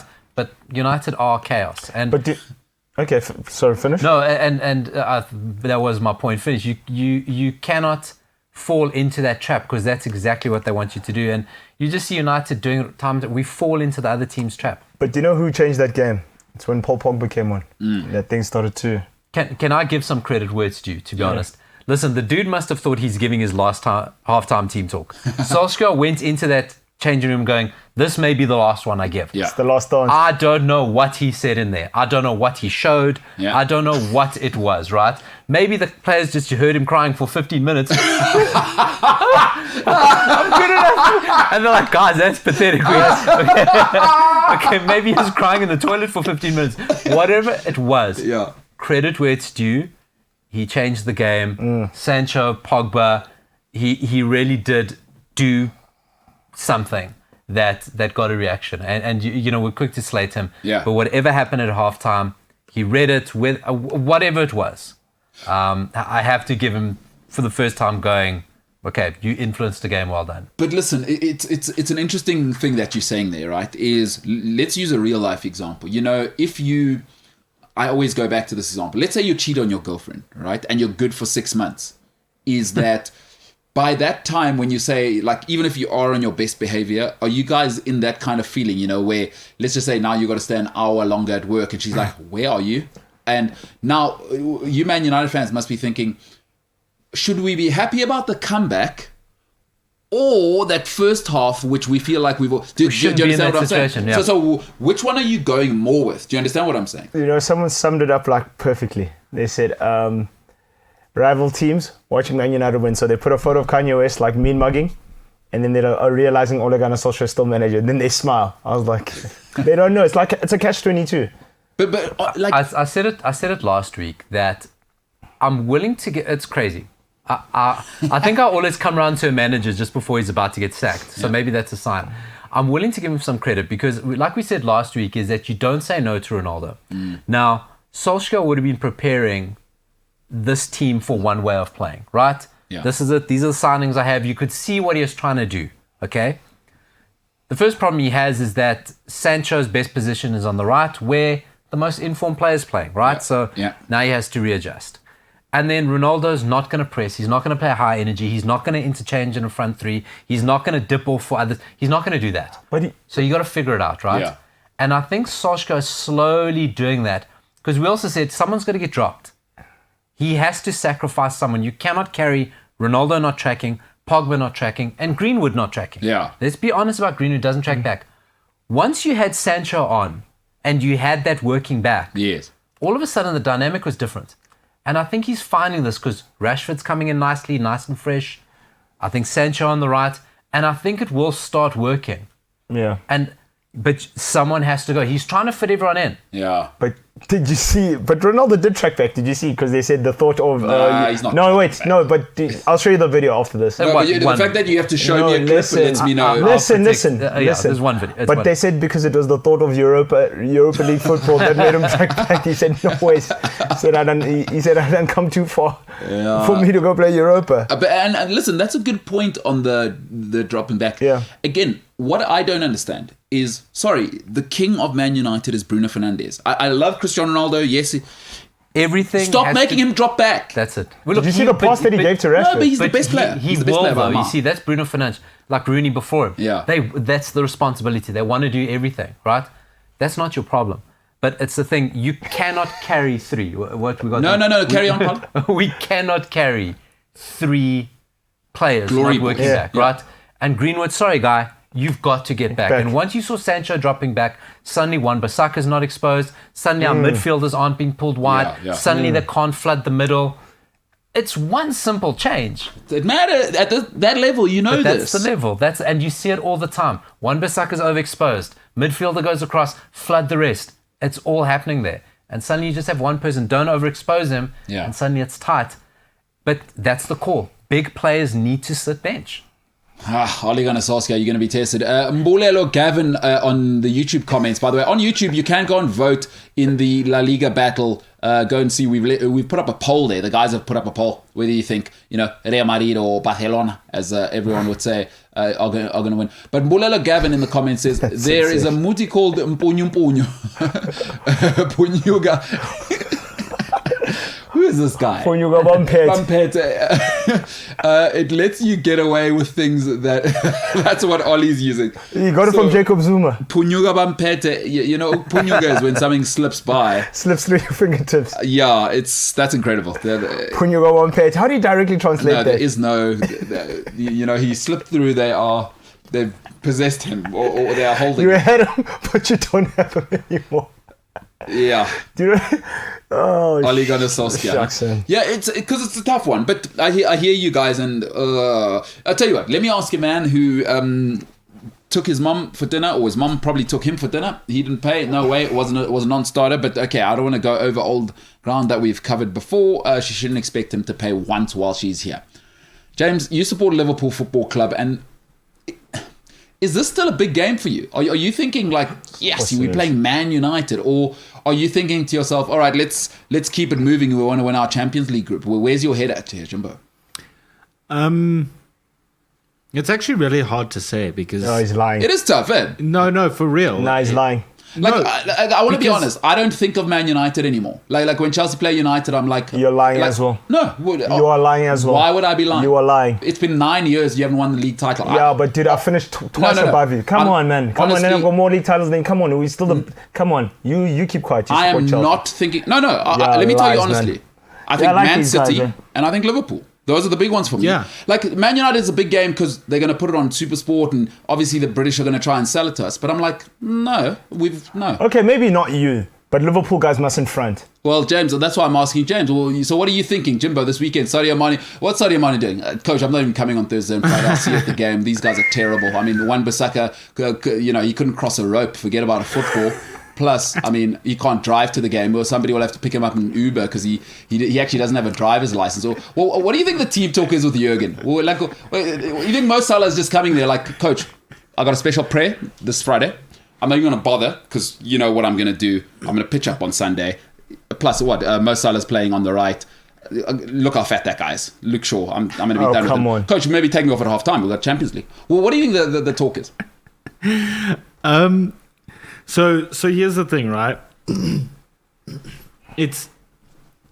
I do agree with you. I don't think about Man United when I think of like global football teams anymore. Yeah. Must be nice. Especially Imagine.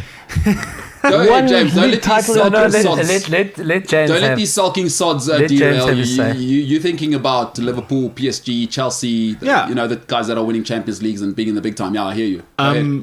And yes, I know you're going to go on about one title in 30 years, and but okay, there is a bit of that, yeah. Like Chelsea have done it's always going to be Man United, right? So like half of me is like, it's Man United. They can't even beat Brentford or Young Boys. Wow, that's tough. Or Aston Villa. But then on the other Arsenal. side, It's interesting that you confuse Man United with Arsenal, but also Liverpool couldn't beat Brentford. So yeah, that's true. That's true. Bad reference. That's a bad reference. I thought we were letting James finish. Oh, sorry, but okay, sorry, but you also couldn't beat Brentford. That's true. Okay, but you can move on from there. Chelsea did, by the way. Go ahead. Snatch and grab. You've been derailed. I hear you. You know what, James? Takeaway message. Nobody thinks about Man United is what you're saying. Am I hearing you correctly? You're thinking to yourself, guys, let's get through this. But bunch of losers. You know, Fabinho's going to what? No. He's going to take Fred's dreads, put them in his pocket if he wants. But the interesting part, like, okay, no, jokes aside, right? No, I'm not joking. I don't think Man United. Please don't think I'm joking. Listen. Besides that. Yeah. You saw with Liverpool, right? Did you see Atletico Madrid's second goal? Yeah, I did. Right. We all know now who the backbone of Liverpool is. Yes. It's Fabinho. Yeah. Virgil's not the same anymore. That knee, you saw him ghosting. Hey, Griezmann made him look like Lindelof. How many Liverpool games have you watched this season? No, it's not the same. Oh God, James, Senzo, listen. No, but how many Liverpool games you are have going very you watched? dangerously into meme. No, corner. I said he's not the same anymore. But how many Liverpool games have you watched to know that? You probably saw one game No, against I watched them. I watched you guys against Chelsea. Because That's when the league tried to rob us. Yeah. No, I gave all of the blueprints. I gave Ole Gunnar Solskjaer the blueprints. Oh, hold on. I just thought of what may happen here. Luke Shaw is in huge trouble because the last time a BBW, which is a big, beautiful wingback, played against Liverpool, the league tried to cheat him. So Luke Shaw needs to be on his best behaviour because last time Reece James... It's at Old Trafford, my man. They cheated. So on my side. Well, I don't know. No. The last time you played Atalanta. You guys played at Anfield last time, right? Yeah. But Pan Europa. Oh, you're saying Howard Webb types? Come on, Chief. You know, the more to the point about it, the Atletico game is that it's very weird to see Liverpool so vulnerable at the back. And messy. And the same thing with Brentford. It's as Brentford. Listen, Brentford forced mistakes, but this season, Liverpool, any Liverpool fan will admit that they're not that solid as they were. In Van Dijk's like crazy. Gini Van Helden. Yeah, listen, that could be it. It's going to be a hell of a game because there's two teams that are going, our strength doesn't lie in our defense. We've got to go at each other. And you know what's great is Klopp's going to be Klopp. They're going to attack. Yeah. He doesn't do, it's heavy metal full time. Is Ollie cannot afford to draw this game because it looks ugly for everyone. And he also I think he survives the loss though. Yeah, I agree. He survives the loss. I think I agree with what you said before. I think he survives anything. But for the furor it also can't be like an ugly draw. Like Man United fans are not going to put up with at home, especially in these times. You've had 3 years. Don't let them, of all people, they can't come here and have 70% possession. Yes. Because from around 60 minutes, if you guys are 2-0 down and it's 70% possession, I don't know if he's going to get fired. I'm saying the crowd starts getting angry. And it could turn into 5, dog. And you got to give it that Solskjaer will be good at that sort of team talk. That sort of like... Not them. Yeah, not them. You're the luckiest men in the world. I don't know, so it's supposed to... Listen, but you know what? That's good. Sometimes as a Man United fan, you go, you know what? If that's what he's saying to the players, Mourinho wasn't saying that. No. Van Gaal wasn't saying that. Moyes wasn't saying that. You know what? At least if he's telling the players that, is it the worst thing in the world? Yeah. Do not. I don't want though. Let's say you're playing. It often happens against when two big teams play each other. They suss each other out. It's not going to happen. Not in this game. Yeah, if people are scared to make a mistake, guys, do what you do. Jurgen Klopp doesn't give you that option. If you're not on it, Liverpool will hammer you 5 as well. Like, honestly, who's at the back there for United? But either way... Squarehead and... Is he back? Lindelof. Yeah, didn't you not see him? Back. Didn't you see him on Wednesday? With Lindelof. He's dabbing, dog. Yeah, he'll be with Lindelof. This probably famous last words. No, but there'll be goals. Both teams, even if Liverpool win, they're not going. But have you seen Liverpool? But have you seen Liverpool against City? They got lucky because City were all over them, and then also against Chelsea they got lucky because they were playing with 15 men. Yeah, they hate BBWs. Yeah, they were playing against 15 men. But also, if James Milner plays, that's the whole. We run at him the whole day. Where might he play right back? Listen, it's going to be an interesting game. Cristiano Ronaldo is going to have to realize now at his age, Virgil van Dijk is, you say he's not the same guy. I'm really interested to see what happens with the Sadio Mane. Who deals with Sadio Mane? Because is it because Luke Shaw is awesome, right? I think Mo Salah will have problems. What are we doing in that right back role? Is Greenwood going to start? We don't know. He shouldn't. Sadio Mane is. Would you give it to? So okay, you're 11. You're not. If you we'll come back with that. I like that. I like what you've done there. Big. It's called a teaser in the broadcasting. Ryan will come to you as well after the break. I mean, listen, it's a different time. Liverpool, Man United. It's a massive game. It is a massive game just because I've been classically conditioned for long enough. I remember when Steven Gerrard was trying to rip people's heads off, and him, Roy Keane. We remember the days. It's still definitely in terms of your traditional viewer, right? So not the Instagram kids of today, but it's the biggest game in England. It's still the biggest game in England. It's still certainly the most pertinent rivalry. People may not want to swallow this, but it rivals El Clasico worldwide, right? It does. It just does in terms of it's got the history in the bank. It's going to be a massive game, but if Man United think they can play the way they played against Atalanta in the first half against these guys and not collect 5 in the first half, I've got some bad news for you. And I do like delivering bad news.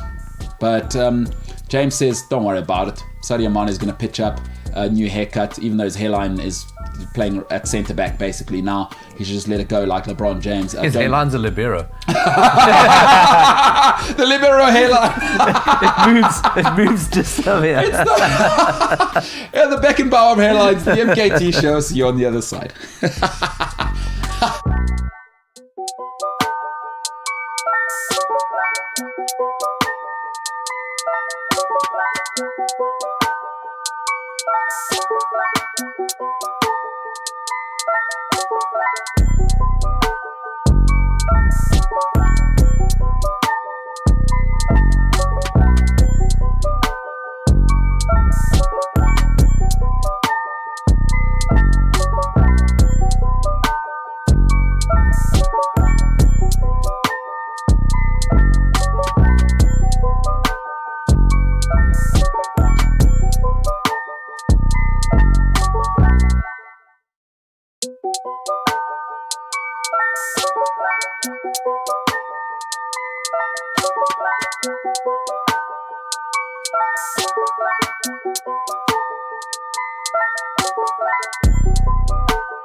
Sadio Mane probably didn't go to practice.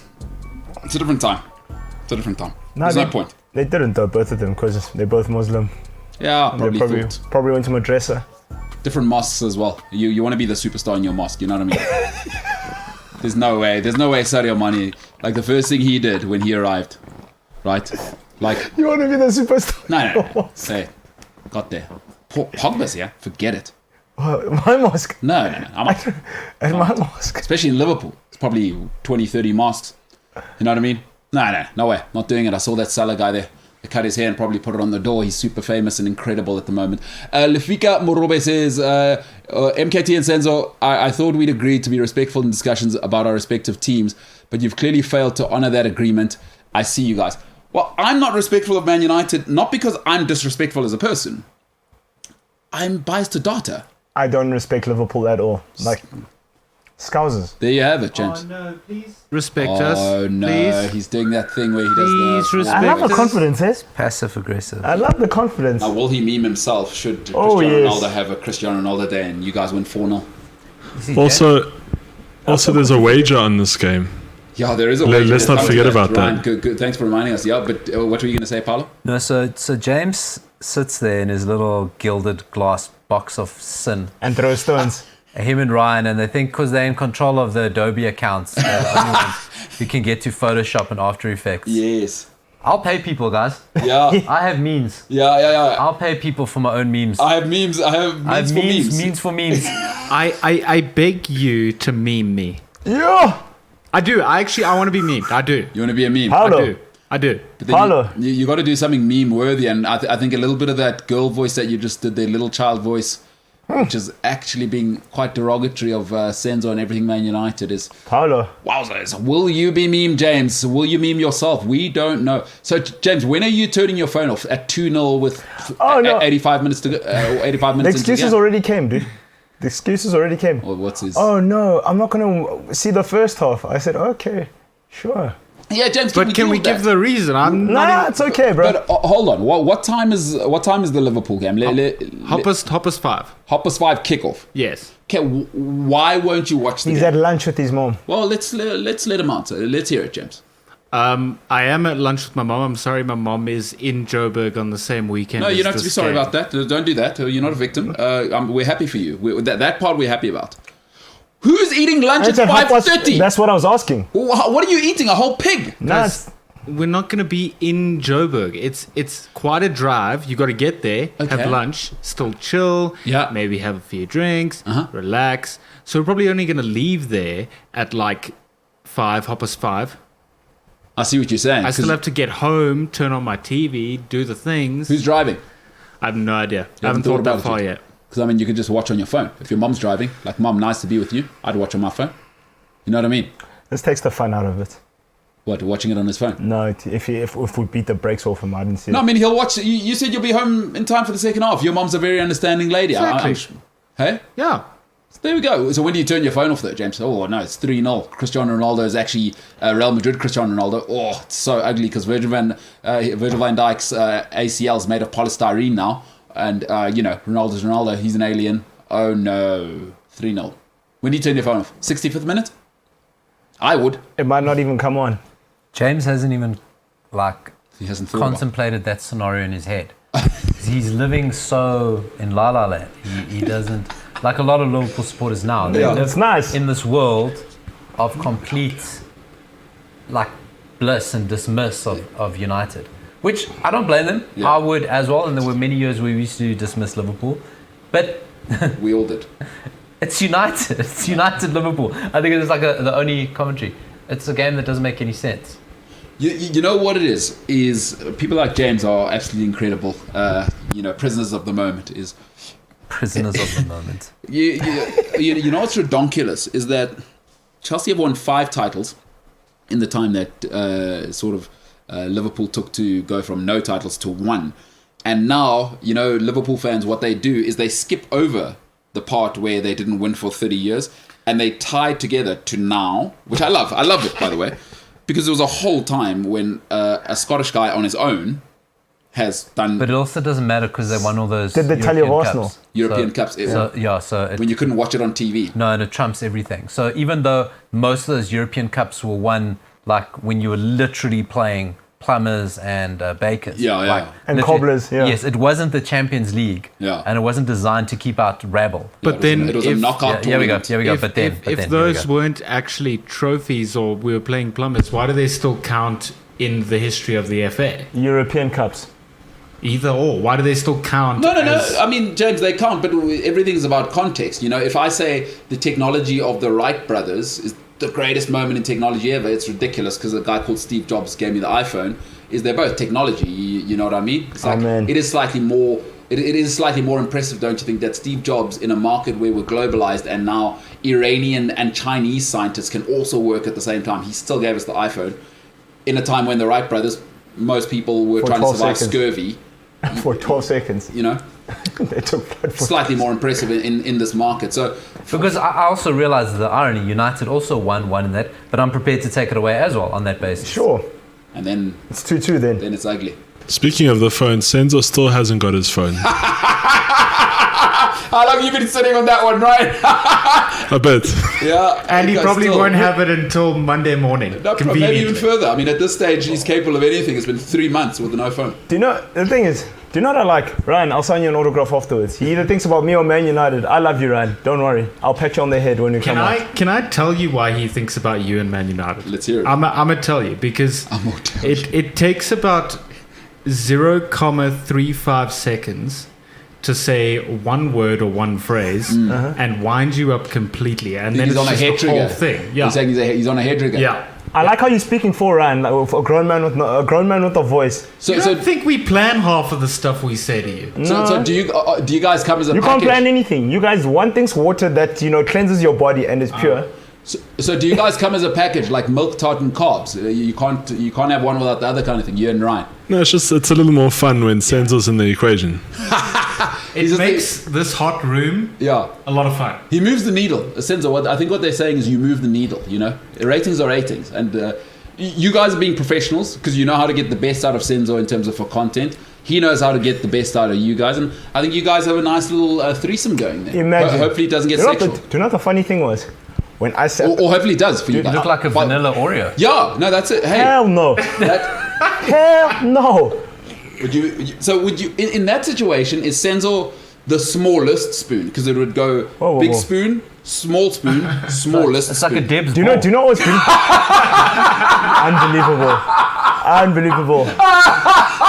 unbelievable.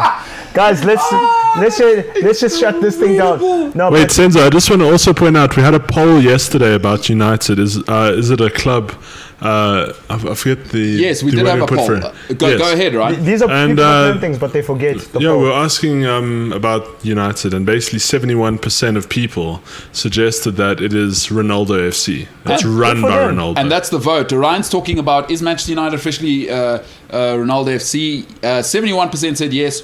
No, Ollie in 13%. Hashtag Conte in 17%. So most people saying Cristiano Ronaldo is the only thing that matters to Manchester. So it's not just James and I. It's 71% of people of the world who watch the show. Of the entire planet, yeah. Also, he's the most followed guy on Instagram and whatever, but that's a story for another time. Let me tell you something. Yes. Do you know what happened earlier when we were in the back there? Yes. You nearly saw I nearly derailed things. So there were chairs. People were playing musical chairs. So now they're two comfortable chairs, and so welcome sitting on the one. Yes. Right? And then I sat on the one. They tried to make me move. I said, guys, I'm older than both of you. You guys can fight it out. And then what happened? It got awkward. What happened there, guys? Did you guys manage to sort that out? No, they did. But because Senzo's trying to take away the attention from the fact that Man United are terrible. So let's talk about stuff. He's very good at doing that. But he is quite good at that. No, right? he's. You know what I'm saying? He's got a beautiful lady. He just distracted her. And it's like, boom, they're dating before she knows that she's in South Africa. I'm from Germany. What am I doing in a country where the electricity doesn't work the whole time? All that happened was Ryan picked up another chair and sat down. No, because I suggested that. Because I suggested that there was another chair, and it hit them as a surprise. And these are people that plan things. No, we planned. These are our chairs. We run the show back here, and then you come. Are they your chairs? Where's your name? So is this what you guys are doing when you say you're doing prep? Maybe I need to reduce wages here. You know what? I think we've returned to the mean. So I think we were very professional. Yeah. When Enrique was here. Yeah. We were like, still our style, but let's have questions, whatever. I think it took so much out of us. Yes. That now we're talking about chairs. Yeah. And we're redressing the balance. Because we were here. I'm with you. Now we're here. So it pulls the median. Listen. Do you know what? The two OGs of the show? Yes. Just because these guys are bigger than me, I think they're going to bully me. Not you, Senzo. Tell them. Me. Tell them. You see, so we're terrible at planning things, right? So it's kind of like Man City and Liverpool right now. It sends us saying, just because we've been awful for the last decade, don't you dare think you're going to come here and play better football than us and be a better run club and bully us. Not me. That's what you're saying. Sound like a Man United fan, if ever I've heard it. No, but You're gonna stick with it. Screw you guys. James, no good. Ryan, no good. We're gonna move on. This is coming from the guy who literally said that even though United lost, he still stands by a 3-0 win. Yeah, no, that was weird. no, I stand by my team. I didn't say I stand by the 3-0. I stand by what I said. You said no. 3-0, Listen, you stand by it. Context, my boy. Context. Let me tell you. I don't dilly-dally. You've ruined this guy's weekend now. Listen, no. They haven't ruined anything. I don't lose any sleep over. I don't dream about them. We but can like see they, that. No. Can I just finish? Please, can I just finish? As a smart guy, can I just finish? Ryan, let me teach you something, my son. Next time I'm there, you must sit on the floor and then you must listen to the grown-ups. Listen. What have you guys done to Senzo? No. They must put some respect. Yeah. I didn't say I stand by the 3-0. I said I stand by what I said. Just because we lost doesn't mean I'm going to retract my statement and say, oh no, you're right. Nah. Okay, all right. You've said what you said now. Okay, good. It's nice to hear what you guys are up to when you say you're prepping. Very nice. Paulo, there is a football game this weekend, by the way. Oh, it's a football game in here. These insane Liverpool United arguments and rivalries. You see what it does to people. I'm telling you. You see what it does to people. There's nothing like football, is there? There's nothing on this planet. I'm sorry, I don't care. Music cannot do this. Football is the greatest thing in the world. I disagree. Like 80s music and watch people come at you. Now, having said this, and do not debate also gets people going. Who is the best rapper of all time? I don't know why it still gets people going. It's clearly KRS-One and we can all move on. Good shot. You know what I mean? Laughs in Jay-Z. Laughs in Eminem. Vanilla Ice. Eminem? Huh? Eminem's done everything in the rap game. What's Eminem doing in that conversation? How many Oscars does Oh no, we're not. Who sold the most records? Out of any rapper. So is Britney Spears one of the greatest artists of all time? Yes. What do record sales have to do with anything? Bro, you can't tell me you're better than me if I outsell you. This is crazy. It means people like my So stuff are you more. telling me Beyonce is a better singer than Mariah Carey because she sold more music? No. Mariah Carey sold more music than Beyonce. Quite a bit more. We can Google it. I'd like to Google that. It's not even close, bro. What was Beyonce in? What was the I'm a Survivor? Destiny's Child. Destiny's Child. What do you think? Somebody was telling me Spice Girls the have other sold day. more than Destiny's Child, so. Somebody was telling me the other day that they said to their daughter, she's about 13 or 14, they said, oh, that's the band that Beyonce used to be in, the group. And the daughter, group, what are you talking about? Wow. Group? It's like, that's how Beyonce has actually transcended generations. But it was like, this kid's like, who the hell is, I didn't realize she was at 13, she has no clue. No clue. No, Beyonce is just so doing wild. Adidas stuff. So wild. And also, Beyonce was. The Destiny's Child isn't even the biggest selling girl group of all time. So Mariah Carey has sold more music, is what you're telling me? No, Spice Girls have sold more music than Destiny's Child, but like Beyonce. So now they better than Mariah Carey? No, hold on. Like you can't say album sales mean nothing. No, they mean a lot, bro, but whatever. Yeah, like album sales tell me nothing. Because Beyonce 118. Yeah. Mariah Carey 200 million. It's not even close. I told you. So now, but okay. So what I'm saying is, you're not going to tell me Beyonce is better than Eric Clapton because she sold more albums. Like that's ridiculous. Who's won more Grammys? Beyonce. What? That's not a. Listen, dude, I win more awards than you. Yeah. I'm worth more money than you. Yeah. And I've sold more albums than you. What more do you want to base it on? So you're statistically better than me doesn't mean you are. Yeah. So you're saying Beyonce's a better musician than Eric Clapton? If people like your stuff, you said you work with stats. No, popular and good is not the same thing. I don't like that area you're making. Popular and good are not the same thing. Okay. Let's be very clear. Like, not that I think Beyonce is better than Eric Clapton, but like if you told me Beyonce is better than Eric Clapton based on that, then I'd concede. Okay, all right, we do it differently. Man United this weekend. I do want to get your 11, Paulo. Yeah. We'll start at the back. Is Henderson? Has he died in a tragic accident we haven't heard about? Or? Henderson was, he was just the new. He was just something different that you just wanted to try. Yeah. And he never did anything. You know what the difference between De Gea and Henderson is? Listen, we were a lot more front foot with Henderson because he's going to come off his line and sweep. Yeah. He's a bit more modern. But I never saw Henderson make saves that De Gea wouldn't have made. And there were things Henderson led in that De Gea would have saved. I see what you're saying. So I just think overall picture, and I always said about it, Goalkeeper is not a problem Solskjaer needs right now. So that back five, I think, is going to be who they are. Varane is still out. It's going to be McTominay and Fred. So we're doing Wan-Bissaka right back. Who else? Who is your backup right back in Man United? Dallo, and he got rinsed against Villarreal. And they washed him up. He got retired in that game. How did Man United have Diego Dallo as the backup right back? Why did you let Brendan Williams go? George Mendes, guy. Yeah, that's true. Why is Brendan Williams where's he at Norwich? Maybe a season out, developed, because and he can play left as well. And listen, I'm glad it's not Alex Twanzebe, but yeah. Would you have sent him on loan, Axel? Or would you have kept him for... No, he's another one that's also because he's from the academy, gets hyped. Do you know what? I do not know what to do. He's getting rinsed for Villa every week. Yeah. I mean, he's looking terrible. He was the captain guy. They touted him. For one thing, would you go with Bailly Maguire? But Bailly, you don't know what's going to happen with that guy. Bailly is... there is a Twitter account called No Context Bailly. You got to check this out. It's just Bailly doing crazy things. That man is unhinged. He is unhinged. You can't trust him in a Liverpool game. I mean, if you've got Maguire and Lindelof, they've got a partnership. You may not agree that it's the best. I think Lindelof gets a lot of flack for no reason. The guy he's a good Premier League defender. Yeah, he's fine. He's one of those guys that if he wasn't if he was playing for a Everton or still Leicester or Tottenham, they'd be talking about him as this guy is the best. But because he's at the highest level at United, do you know Lindelof for me is like Toby Alderweireld? Yeah.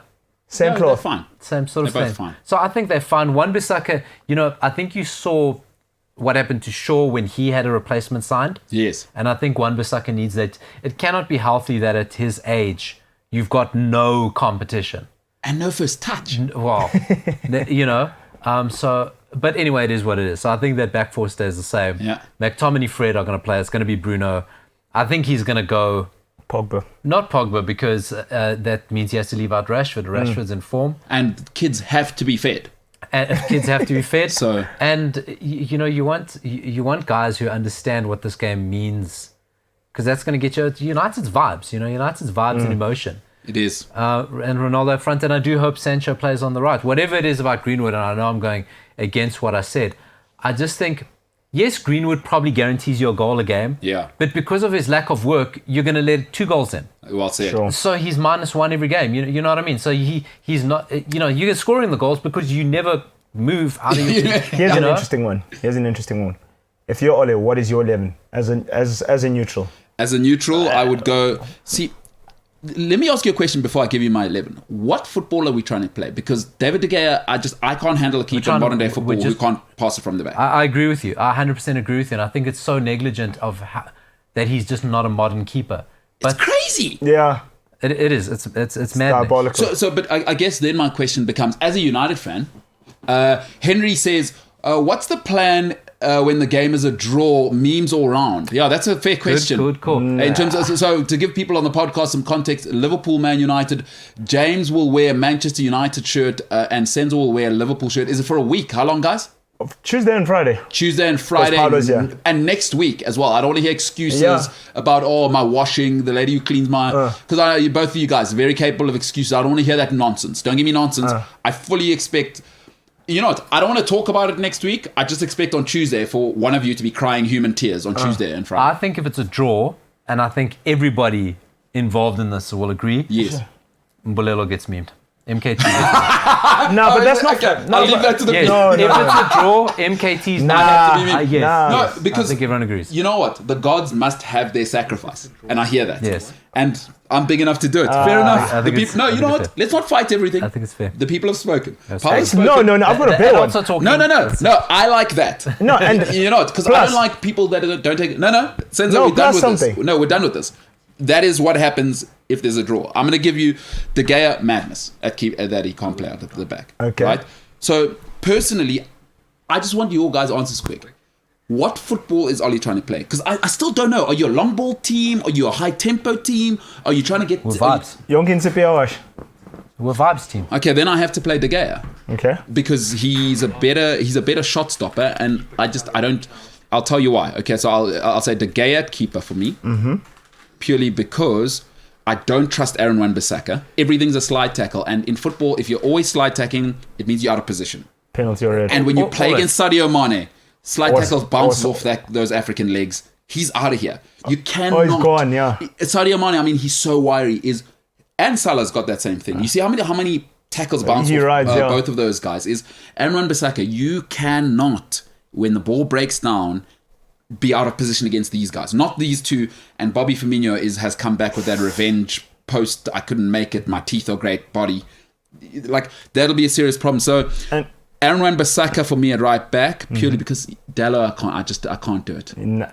Dallo got rinsed by some Villarreal washed up guy, so... Yeah. Well, Sadio Mane's replacement, if you believe the press. That Villarreal guy. Yeah, I know who you're talking about. Anyway, He's being lined up as a Liverpool next big player. So what, Varane hamstrings...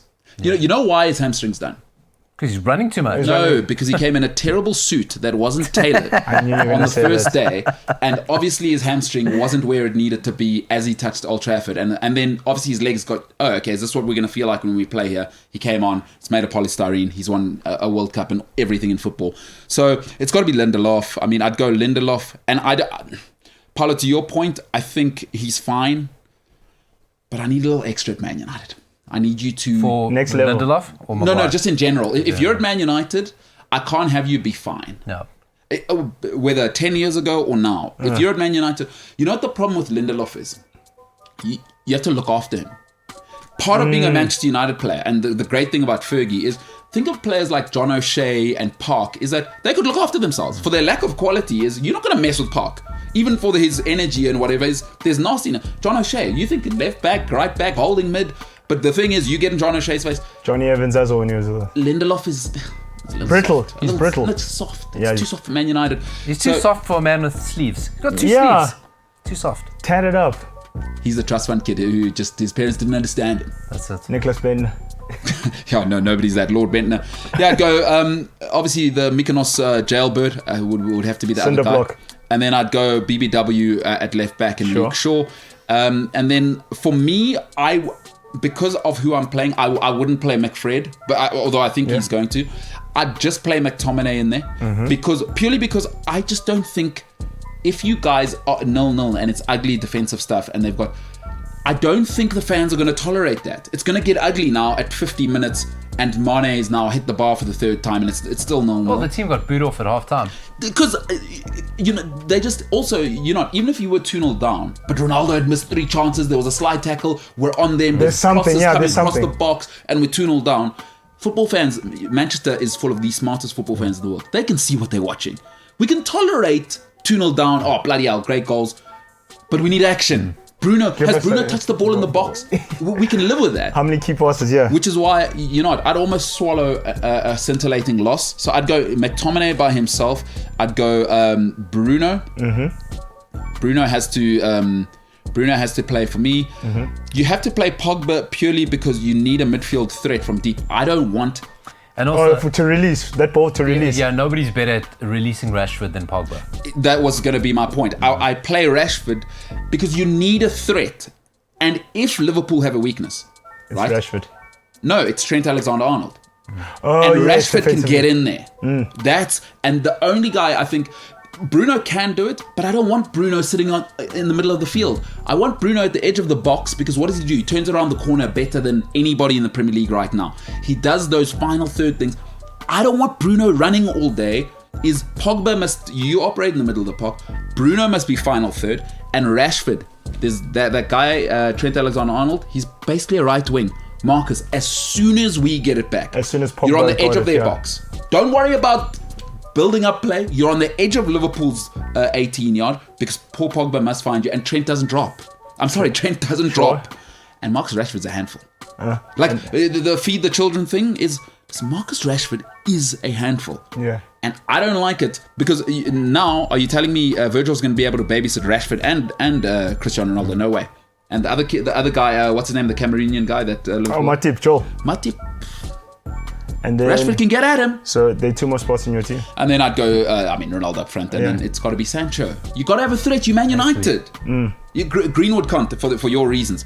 I just don't trust. And Greenwood, if he doesn't score, he doesn't do anything else. Well, and he's not. Which is a weird thing to say, but. No, but he's not at that level yet. Yeah. With Ronaldo, I can carry that. Yeah.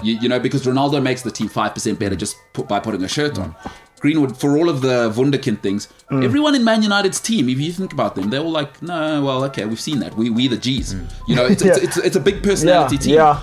Ronaldo can get away with staying up front. You can't have two. And I think you put it beautifully, Paolo. So for me, that's what I'd go with. I'd go with McTominay, Pogba and Bruno in the middle. We're feeding the kids on the left. But we're playing Ronaldo up front. Do not like about Sancho.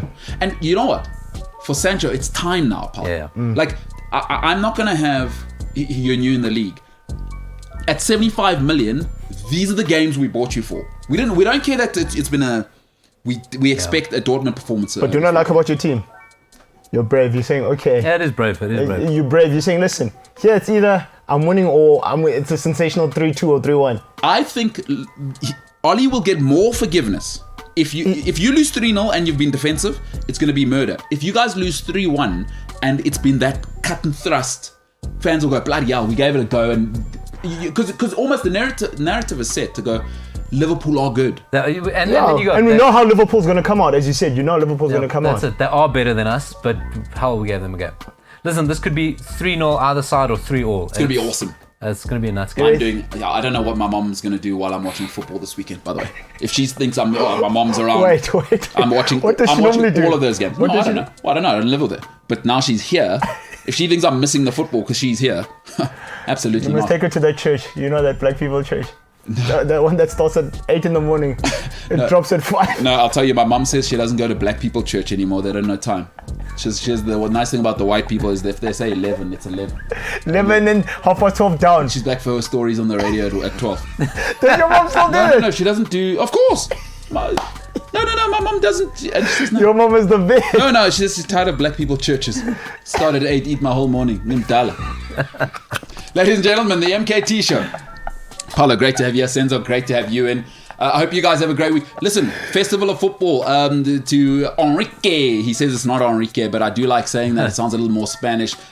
He was awesome. I mean, La Liga, they're here, so it was great to talk about them. And I cannot wait. An action-packed weekend. T20 World Cup. South Africa start their journey to obviously fly home this weekend. They're not going to do anything. We're terrible at cricket. The MKT Show, it's been awesome. To the boys at the back, shout out to you guys. To the two Devil's Door boys, congratulations for your burgeoning relationship, triggering Senzo, well done for standing your ground, fighting back. To Mr. Ngumalo, you've been awesome as well. To everybody at home, including Welcome. I don't thank Welcome because he lives here. The MKT Show, for now, is the hell out of here.